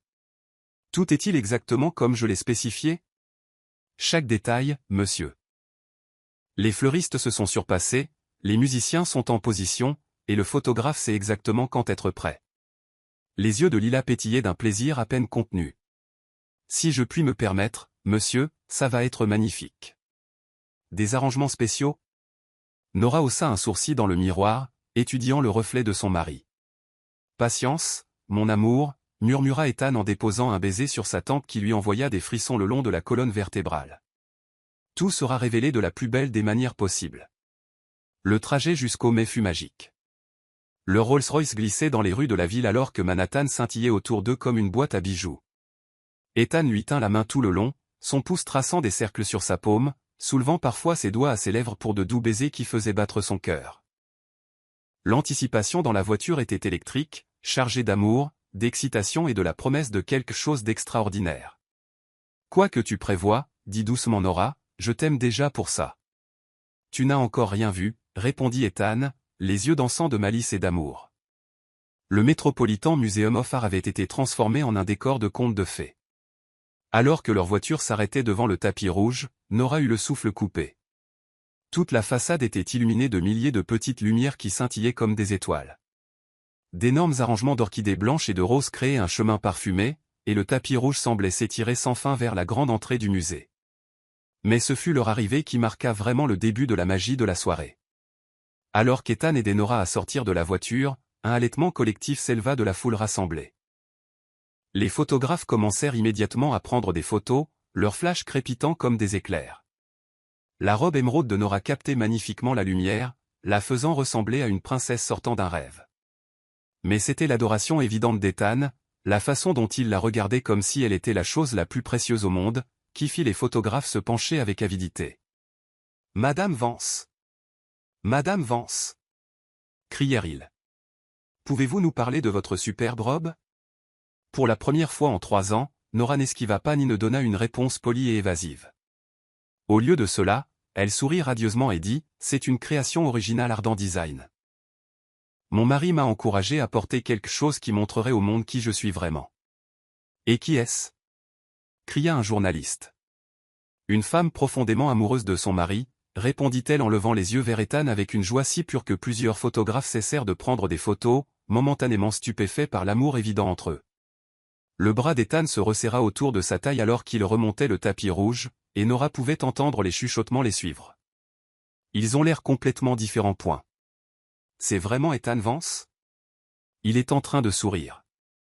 Regardez la façon dont il la regarde. Quand sont-ils devenus si manifestement amoureux? La grande salle du musée avait été transformée en un pays des merveilles de cristal et de lumière de bougies qui coupa le souffle à Nora. D'imposants lustres en cristal pendaient du plafond vertigineux, projetant des prismes arc-en-ciel sur le sol en marbre. Le célèbre escalier était drapé de soie blanche en cascade et orné de milliers de roses blanches. Des tables rondes, couvertes de soie ivoire et rehaussées d'or, remplissaient l'espace. Chaque centre de table, une œuvre d'art, présentait des arrangements imposants d'orchidées blanches, de roses et de pivoines. Une douce musique classique flottait dans l'air, interprétée par un quatuor à cordes positionné près de l'aile égyptienne. Mais le plus beau spectacle étaient les invités eux-mêmes. Les personnalités les plus puissantes et influentes de New York, toutes vêtues de leurs plus beaux atours, créant une mer de robes élégantes et de smokings parfaitement coupés. L'éclairage était doux et romantique, donnant à chacun l'impression de faire partie d'un magnifique tableau prenant vie. « Vous deux êtes absolument magnifiques », s'approcha Lucas Blackwood, avec son sourire facile caractéristique, mais même lui semblait stupéfait par la transformation de son meilleur ami. On ne parle déjà que de la robe de Nora. J'ai entendu au moins 5 rédactrices de mode essayer de deviner qui l'a conçue. Ce serait ma femme incroyablement talentueuse, dit Ethan, et la fierté dans sa voix fit se retourner plusieurs invités à proximité. C'était une facette d'Ethan Vance qu'il n'avait jamais vue. Chaleureux, ouvert, visiblement fou de sa femme. En parlant de ta femme, continua Lucas avec un sourire entendu, les organisateurs de l'événement te cherchent, Ethan. Quelque chose à propos du programme de la soirée. Les yeux d'Ethan rencontrèrent ceux de Nora, et elle vit l'excitation et la nervosité se battre dans leur profondeur grise. « Vas-y, dit-elle doucement en lui serrant la main. Je vais me mêler aux invités et accepter les compliments sur ma robe. Ne t'éloigne pas trop, dit-il en portant sa main à ses lèvres. Le geste était si naturellement romantique que plusieurs femmes à proximité soupirèrent réellement. Pendant l'heure qui suivit, Nora se retrouva entraînée dans des conversations bien différentes de celles qu'elle avait eues lors de ces événements auparavant. La transformation d'Ethan avait également changé la façon dont les gens la voyaient. Au lieu de conversations polies et superficielles, elle se retrouva engagée dans de véritables discussions sur sa ligne de mode, son œuvre de charité et, plus surprenant encore, son mariage manifestement transformé. Vous semblez si différents tous les deux, commenta Céleste Down, resplendissante dans l'une des créations antérieures de Nora, une robe argentée fluide qui lui donnait l'air d'une déesse grecque. Plus vivant. C'est ce que l'amour fait à une personne, parfois, répondit Nora avec un sourire qui illumina tout son visage. L'amour, les sourcils de Céleste se haussèrent élégamment. Mais tout le monde pensait que votre mariage était plutôt un arrangement commercial. Vous sembliez toujours si distant lors de ces événements. Nous apprenions encore à être mariés, dit Nora diplomatiquement, mais ses yeux pétillaient de bonheur. Il nous a fallu du temps pour trouver notre rythme, mais quand on trouve le bon rythme, elle laissa sa phrase en suspens, son sourire disant tout. Et vous l'avez trouvé. Nous avons tout trouvé, dit simplement Nora, et la joie dans sa voix adoucit l'expression de Céleste avec quelque chose qui ressemblait à de l'envie. Leur conversation fut interrompue par le tintement doux et mélodieux du cristal contre le verre. La salle se calma progressivement alors qu'Ethan montait sur une petite estrade érigée près du grand escalier. L'éclairage changea subtilement, créant un projecteur doux autour de lui tout en laissant le reste de la pièce dans une illumination dorée et romantique. Il était magnifique, grand, confiant, et rayonnait d'un bonheur impossible à simuler. « Mesdames et messieurs », commença Ethan, sa voix portant facilement dans l'espace silencieux. Merci à tous d'être ici ce soir pour soutenir la mission de la Fondation Twilight, qui vise à fournir une éducation artistique aux communautés défavorisées. C'est une cause qui m'est incroyablement chère, et encore plus chère à ma femme. Des murmures parcoururent la foule alors que les gens cherchaient le visage de Nora parmi les invités. Les yeux d'Ethan trouvèrent les siens à travers la pièce, et son sourire fut radieux, transformateur. Beaucoup d'entre vous me connaissent comme quelqu'un qui garde sa vie privée. Privée. Je n'ai jamais été adepte des déclarations publiques ou des démonstrations d'émotion. Pendant 3 ans, j'ai maintenu cette distance, ce contrôle. Sa voix se fit plus forte, plus passionnée. Mais ce soir, je veux briser complètement cette tradition, car il y a quelque chose qui mérite d'être célébré de la manière la plus publique, la plus belle possible. Nora sentit ses joues s'empourprer alors que tous les regards dans la salle se tournaient vers elle. Cela ne ressemblait pas du tout à l'ancien Ethan, et elle pouvait voir le choc et la fascination sur les visages des gens qui le connaissaient depuis des années. Il y a 3 ans, j'ai épousé une femme qui était déjà la personne la plus incroyable que j'ai jamais rencontrée. Nora Arden, maintenant Nora Vance, est entrée dans ma vie comme un rayon de soleil perçant les nuages d'orage, comme le printemps arrivant après le plus long des hivers. Elle est brillante, talentueuse, compatissante et belle, d'une manière qui me coupe le souffle chaque jour. La foule était maintenant complètement silencieuse, suspendue à chacun de ses mots. C'était Ethan Vance comme il ne l'avait jamais vu. Vulnérable, passionné, complètement sans défense. Je vais être honnête avec vous, je n'ai pas été un bon mari au début. J'étais si terrifié à l'idée de l'aimer trop, si effrayé de devenir quelqu'un que je ne voulais pas être, que j'ai failli perdre la chose la plus précieuse qui me soit jamais arrivée. Mais Nora n'a pas renoncé à moi, même quand j'avais renoncé à moi-même. Elle a vu en moi quelque chose que je ne pouvais pas voir, a cru en quelque chose dont je ne pensais pas l'existence. Gideon Holt, le rival de longue date d'Ethan dans les affaires, s'agita mal à l'aise et murmura quelque chose à sa compagne. Ethan le remarqua et sourit, mais il n'y avait aucune malice dans son sourire, seulement de la joie. Je sais ce que certains d'entre vous pensent. Gideon, là-bas, suppose probablement que c'est une sorte de coup de pub, une manœuvre calculée pour améliorer mon image ou adoucir ma réputation. La voix d'Ethan se fit plus forte, plus passionnée. Laissez-moi être absolument clair. Je me fiche de mon image. Je me fiche des implications commerciales ou des attentes sociales ou de ce que quiconque dans cette salle pense de mon mariage. Le silence était maintenant assourdissant. Nora pouvait à peine respirer alors qu'Ethan descendait de l'estrade et commençait à marcher vers elle, la foule s'écartant comme la mer Rouge. L'éclairage le suivit, créant un chemin de lumière dorée qui menait directement là où elle se tenait. Ce qui m'importe, continua-t-il, les yeux rivés sur les siens, c'est de m'assurer que la femme que j'aime sache exactement ce que je ressens pour elle. Ce qui m'importe, c'est d'être le mari qu'elle mérite, non seulement en privé, mais devant le monde entier. Ce qui m'importe, c'est de passer le reste de ma vie à prouver que l'amour, le véritable amour, est la force la plus puissante de l'univers. Il s'arrêta juste devant elle, et Nora halta lorsqu'il posa un genou à terre. Toute la salle de bal éclata en murmures et en exclamations de surprise alors qu'Ethan sortait une petite boîte en velours de la poche de sa veste. Plusieurs femmes dans la foule portèrent la main à leur cœur, emportées par le romantisme du moment. Nora Vance, dit-il, sa voix portant à travers le microphone qu'il tenait toujours, il y a 3 ans, je t'ai demandé de m'épouser pour toutes les mauvaises raisons. J'ai demandé parce que j'avais besoin d'une partenaire commerciale, parce que nos familles l'exigeaient, parce que c'était financièrement logique. Il ouvrit la boîte, révélant non pas sa bague de mariage originale, mais quelque chose de entièrement nouveau, une émeraude éblouissante entourée de diamants qui captaient la lumière comme des étoiles prisonnières. Le souffle de la foule fut audible, mais Ethan n'avait d'yeux que pour sa femme. Ce soir, je veux te le demander à nouveau, pour toutes les bonnes raisons. Je te demande de m'épouser parce que je t'aime plus que je ne pensais possible d'aimer un autre être humain. Je te le demande parce que tu me donnes envie d'être meilleur, plus fort, plus courageux que je n'aurais jamais imaginé pouvoir l'être. Je te le demande parce que tu m'as appris que l'amour n'a pas à être destructeur. Il peut être guérisseur, transformateur, la plus belle force du monde. Des larmes coulaient sur le visage de Nora alors que la salle retenait son souffle. Le moment était si romantique, si parfaitement exécuté, que plusieurs personnes dans la foule pleuraient aussi. Je te le demande parce que la pensée de passer ne serait-ce qu'un jour sans toi dans ma vie est insupportable. Je te le demande parce que tu n'es pas seulement ma femme, tu es mon cœur, mon âme, mon tout. Tu es l'histoire d'amour que je n'ai jamais cru mériter, la fin heureuse que je n'ai jamais cru pouvoir être la mienne. Sa voix se brisa légèrement sous l'émotion, et Nora put voir des larmes dans ses yeux également. Veux-tu m'épouser à nouveau, Nora? Me laisseras-tu passer le reste de ma vie à prouver que les contes de fées sont réels, que le véritable amour existe, que certaines histoires ont vraiment les plus belles fins? Oui, murmura-t-elle, puis plus fort, sa voix résonnant de joie. Oui, bien sûr, oui. 1000 fois oui. La salle de bal explosa d'applaudissements alors qu'Ethan glissait la bague à son doigt et se relevait pour l'embrasser. Ce n'était pas le baiser prudent et contrôlé de leurs apparitions publiques précédentes. Celui-ci était passionné, désespéré, réel. Quand ils se séparèrent enfin, tous deux essoufflés, Ethan garda le microphone près de lui. « Mesdames et messieurs, annonça-t-il, le bras autour de la taille de Nora, j'aimerais vous présenter ma femme.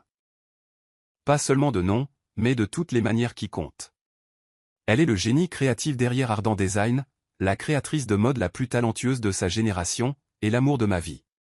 Elle est la femme qui m'a appris que les histoires d'amour ne sont pas seulement pour les contes de fées, elles sont pour les gens assez courageux pour se battre pour elles. » La foule s'avança pour les féliciter, mais l'orchestre se mit à jouer à ce moment-là la même chanson que lors de leur mariage original, mais cette fois, elle sonnait différemment. Cette fois, elle sonnait comme la joie, la célébration, l'amour triomphant. « Danse avec moi, » dit Ethan, l'entraînant sur la piste de danse qui avait été libérée par un signal invisible. Alors qu'ils se balançaient ensemble au centre de la salle, entourés par la crème de la société new-yorkaise, Nora eut l'impression de vivre un rêve. La bague en émeraude captait magnifiquement la lumière, mais ce n'était rien comparé à la lumière dans les yeux d'Ethan alors qu'il la regardait. « Depuis combien de temps préparais-tu ça » demanda-t-elle alors qu'ils se mouvaient en parfaite harmonie. « Depuis le matin qui a suivi notre première nuit ensemble » admit-il en la faisant tourner doucement. « Je voulais que tout le monde sache qu'Ethan Vance est complètement, désespérément, éternellement amoureux de sa femme. Je voulais te faire la demande en mariage que tu méritais, la déclaration que tu aurais dû avoir depuis le début. » Mission accomplie, dit-elle, levant la main pour admirer la bague. C'est magnifique, au fait. L'émeraude pour les nouveaux départs, expliqua Ethan, portant sa main à ses lèvres. Et parce qu'elle est assortie à ta robe, et parce que le vert est la couleur de la vie, de la croissance, de l'espoir, tout ce que tu as apporté dans mon monde. D'autres couples commencèrent à les rejoindre sur la piste de danse, mais Nora le remarqua à peine. Son monde entier s'était rétréci à cet homme, à ce moment, à cette parfaite expression d'amour. « Je t'aime » dit-elle simplement, les mots portant plus de poids que n'importe quelle déclaration élaborée. « Je t'aime aussi » répondit-il, et maintenant tout le monde le sait. Au fil de la soirée, leur histoire d'amour devint le sujet de conversation du gala. Le matin, leur histoire ferait la une des journaux, mais ni Ethan ni Nora ne s'en souciaient. Ils passèrent le reste de la soirée à flotter, acceptant les félicitations, dansant chanson après chanson, s'échangeant des baisers quand ils pensaient que personne ne regardait. Mais les gens regardaient. Tout le monde regardait le couple qui avait transformé un arrangement commercial en l'histoire d'amour du siècle. Tu sais, dit Lucas lors d'une de leurs brèves conversations entre deux danses, je connais Ethan depuis 15 ans et je ne l'ai jamais vu comme ça. Tu as accompli un miracle, Nora. Nous avons accompli un miracle, corrigea-t-elle, regardant son mari dont le visage était animé de bonheur. L'amour est toujours un miracle à deux. Alors que la soirée touchait à sa fin, Ethan et Nora se retrouvèrent sur la terrasse du toit du musée, s'accordant quelques instants seuls sous les étoiles. Des regrets, demanda doucement Ethan, la serrant contre lui. Un seul, dit-elle en le regardant, les yeux brillants. Lequel? Qu'il nous ait fallu si longtemps pour en arriver là.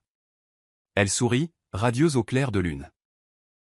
Mais peut-être avions-nous besoin de ces 3 ans pour devenir les personnes capables de s'aimer aussi complètement. Peut-être, acquiesça Ethan. Mais nous avons le reste de notre vie pour rattraper le temps perdu.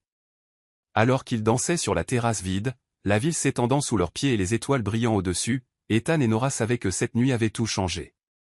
Leur amour privé était devenu une légende publique, et leur histoire était officiellement devenue le genre de récit dont on parlerait pendant des années. Ils avaient commencé la soirée comme un couple marié apprenant à s'aimer. Ils l'ont terminée en étant l'histoire d'amour la plus romantique que la société new-yorkaise ait jamais connue. Et alors qu'ils rentraient chez eux aux petites heures du matin, la bague en émeraude de Nora captant les premières lueurs de l'aube, ils savaient tous les deux que leur véritable conte de fées ne faisait que commencer. Chapitre 10, l'éternité commence maintenant 1 an plus tard, le soleil du matin filtrait par les fenêtres du bureau privé d'Ethan alors que Nora s'installait dans le fauteuil en cuir en face de son bureau, sa main se posant inconsciemment sur la courbe douce de son ventre qui s'arrondissait. Enceinte de 5 mois, elle avait cet éclat radieux qui poussait Ethan à arrêter tout ce qu'il faisait juste pour la contempler avec émerveillement. Le Times veut faire un article de suivi sur nous, dit-elle, montrant l'email sur sa tablette. 1 an après la demande en mariage la plus romantique de l'histoire de la société new-yorkaise. Elle rit en secouant la tête. Je n'arrive toujours pas à croire qu'il l'appelle comme ça. Ethan leva les yeux des plans d'architecte étalés sur son bureau, les plans du nouveau magasin phare d'Ardent Design qu'ils ouvraient à Soho, et sourit. Es-tu surprise? Tu as fait pleurer la moitié de la salle de bal ce soir-là. Je me suis fait pleurer moi-même, admit Nora. Je ne sais toujours pas comment tu as réussi à garder le secret si longtemps. Une planification minutieuse et une assistante très loyale, dit Ethan en se levant pour se percher sur le bord de son bureau et lui toucher le visage. En parlant de secret, dit Nora, attrapant sa main, le docteur Rivera a appelé ce matin. Elle a les résultats de l'échographie. Les yeux d'Ethan se posèrent immédiatement sur son ventre. Et elle nous les donnera au rendez-vous de la semaine prochaine? Le sourire de Nora était malicieux. Il se peut que je l'ai convaincu de mettre l'information dans une enveloppe scellée. Nora Vance, tu es une source d'ennui, dit Ethan, mais sa voix était pleine d'adoration. Madame Vance pour vous, corrigea-t-elle enjouée. Et oui, je suis une source d'ennui, mais je suis tes ennuis. Pour toujours et à jamais, acquiesça-t-il en se penchant pour l'embrasser doucement. Leur moment fut interrompu par un coup à la porte. Harper Quinn entra sans attendre, les bras chargés d'échantillons de tissu. Désolé d'interrompre cette mièvrerie, mais nous devons prendre les décisions finales pour ta robe de renouvellement de vœux, annonça-t-elle. La cérémonie est dans 6 semaines. Nora gémit de façon théâtrale. Je n'arrête pas de te le dire, je serai enceinte de 6 mois. N'importe quelle robe que tu feras ressemblera à une tante. N'importe quelle robe que je ferai sera la perfection, corrigea fermement Harper. Nous allons créer quelque chose qui célèbre chaque centimètre magnifique de toi. Les mains d'Ethan se posèrent de manière possessive sur les épaules de Nora. Elle a raison, tu sais. Tu n'as jamais été aussi belle que maintenant, portant notre enfant. La révérence dans sa voix fit battre le cœur de Nora. Avez-vous décidé du lieu? Demanda Harper. Le jardin ici, au domaine, répondit Ethan. Le même endroit où nous avons pris nos photos de mariage il y a 3 ans. Nous ne faisions pas semblant ce jour-là, dit doucement Nora. Nous ne le savions juste pas encore. Le sourire d'Ethan fut tendre. Non, nous ne le savions pas. Mais nous le savons maintenant. Et la liste des invités, continua Harper. Restreinte, dit fermement Nora. Juste la famille et les amis proches. Tes parents, Lucas et Sophia, le docteur Summers, Lila. Elle fit une pause, jetant un coup d'œil à Ethan. Et Clara, si elle est assez bien pour voyager. La relation d'Ethan avec sa mère s'était lentement, prudemment reconstruite au cours de l'année écoulée. Clara avait été folle de joie quand il lui avait annoncé la grossesse. Elle sera là, dit Ethan avec confiance. Elle ne manquerait pour rien au monde la chance de voir son fils épouser l'amour de sa vie, pour de vrai cette fois. En parlant de l'amour de ta vie, dit Harper avec un sourire, Vogue a confirmé qu'ils veulent Nora en couverture de leur numéro de septembre. La première famille de la mode, comment l'amour a transformé un empire. La bouche de Nora s'ouvrit. Le numéro de septembre? Mais c'est le plus important de l'année. Et tu seras parfaite sur cette couverture, termina Ethan, sa fierté évidente. Nous serons sur cette couverture, corrigea Nora. Ils nous veulent tous les deux. Le rire d'Ethan fut riche et chaleureux. D'étrangers vivant dans la même maison à la couverture de Vogue. Quel voyage nous avons fait. Et nous ne faisons que commencer, dit Nora, sa main se posant à nouveau sur son ventre. En parlant de ce petit, dit Harper en fouillant dans son sac. J'ai apporté quelque chose. Elle sortit une petite enveloppe blanche. Le docteur Rivera m'a demandé de livrer ceci personnellement. Les yeux de Nora s'écarquillèrent. Elle te l'a dit? Il se peut que je l'ai charmé, admit Harper. Mais l'enveloppe est scellée. Ethan et Nora fixèrent l'enveloppe comme si elle pouvait exploser. À l'intérieur se trouvait la réponse, garçon ou fille. Voulons-nous savoir, demanda doucement Ethan. Je ne sais pas, admit Nora. On pourrait attendre, suggéra Ethan. La garder pour la cérémonie de renouvellement des vœux. L'ouvrir ensemble comme partie de notre nouveau départ. Les yeux de Nora s'illuminèrent. Comme un cadeau de mariage pour nous-mêmes. Exactement. Harper secoua la tête, stupéfaite. Vous deux, vous êtes romantiques à en être écœurants. C'est dégoûtant à quel point vous êtes parfaits ensemble. Nous ne sommes pas parfaits, dit Ethan, ses bras glissant autour de Nora par derrière. Nous sommes simplement parfaits l'un pour l'autre. C'est encore pire, gémit Harper, mais son sourire était affectueux. Après le départ d'Harper, Ethan et Nora se retrouvèrent seuls. Le portrait que Lucas avait commandé était accroché au mur. Tu te souviens de la première fois que tu es venu dans ce bureau, demanda Ethan. Bien sûr. J'étais terrifié. Tu étais ce PDG intimidant dans ton costume à $1000, et je n'étais qu'une fille avec de grands rêves. Tu étais magnifique, corrigea Ethan, féroce, fière et si belle que je pouvais à peine penser. J'ai su ce jour-là que tu allais changer ma vie. Je ne savais juste pas à quel point. Nora se tourna dans ses bras. J'aime notre vie, Ethan. J'aime notre travail, nos amis, notre famille. J'aime la façon dont tu me regardes, comme si j'étais la chose la plus précieuse au monde. Tu es la chose la plus précieuse au monde, dit-il simplement. Toi et notre bébé. Montre-moi, murmura-t-elle, et la chaleur familière s'embrasa entre eux. Alors qu'il la soulevait avec précaution, la portant jusqu'au canapé en cuir près des fenêtres, Nora s'émerveilla de la façon dont ils se mouvaient naturellement ensemble maintenant.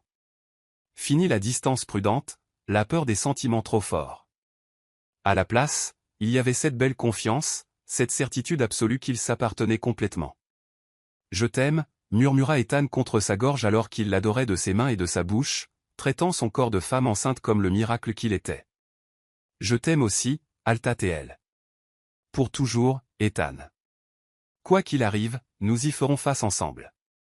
Ensemble, acquiesça T-Il. Et alors qu'ils s'unissaient dans la lumière de l'après-midi, leurs deux cœurs étaient remplis de gratitude pour le voyage qui les avait menés jusqu'ici. Plus tard, enlacés sur le canapé, Nora traçait des motifs paresseux sur le torse d'Ethan. Regrettes-tu parfois le temps que nous avons perdu, demanda-t-elle doucement. Jamais, dit Ethan sans hésitation, car chaque moment de douleur nous a menés ici. Chaque jour de séparation a rendu ces retrouvailles plus douces. Nous avions besoin de ces 3 ans pour devenir les personnes capables de s'aimer correctement. Et maintenant? Maintenant, nous avons le reste de notre vie pour nous aimer complètement. La main d'Ethan se posa sur son ventre, où leur enfant grandissait, en sécurité et chéri. Maintenant, nous avons l'éternité. Alors que le soleil se couchait sur les jardins où ils renouvelleraient bientôt leurs vœux, alors que leur bébé bougeait doucement sous leurs mains jointes, Nora sut que leur véritable histoire d'amour ne faisait en effet que commencer. Ils avaient survécu à la distance et à la peur, à la douleur et à la guérison, et en étaient sortis plus forts, plus connectés, plus amoureux que jamais. L'éternité commence maintenant, murmura-t-elle, et le sourire d'Ethan en réponse fut une pure joie. L'éternité commence maintenant, Akyesat-Teil, scellant la promesse d'un baiser qui avait le goût de l'espoir, de l'amour et de tous les lendemains magnifiques à venir. Et dans ce moment parfait, entouré d'amour, de lumière et de la promesse d'une nouvelle vie, M et Madame Vance entamèrent le chapitre suivant de leur extraordinaire histoire d'amour, une histoire qui durerait pour tous les jours de leur vie, et au-delà.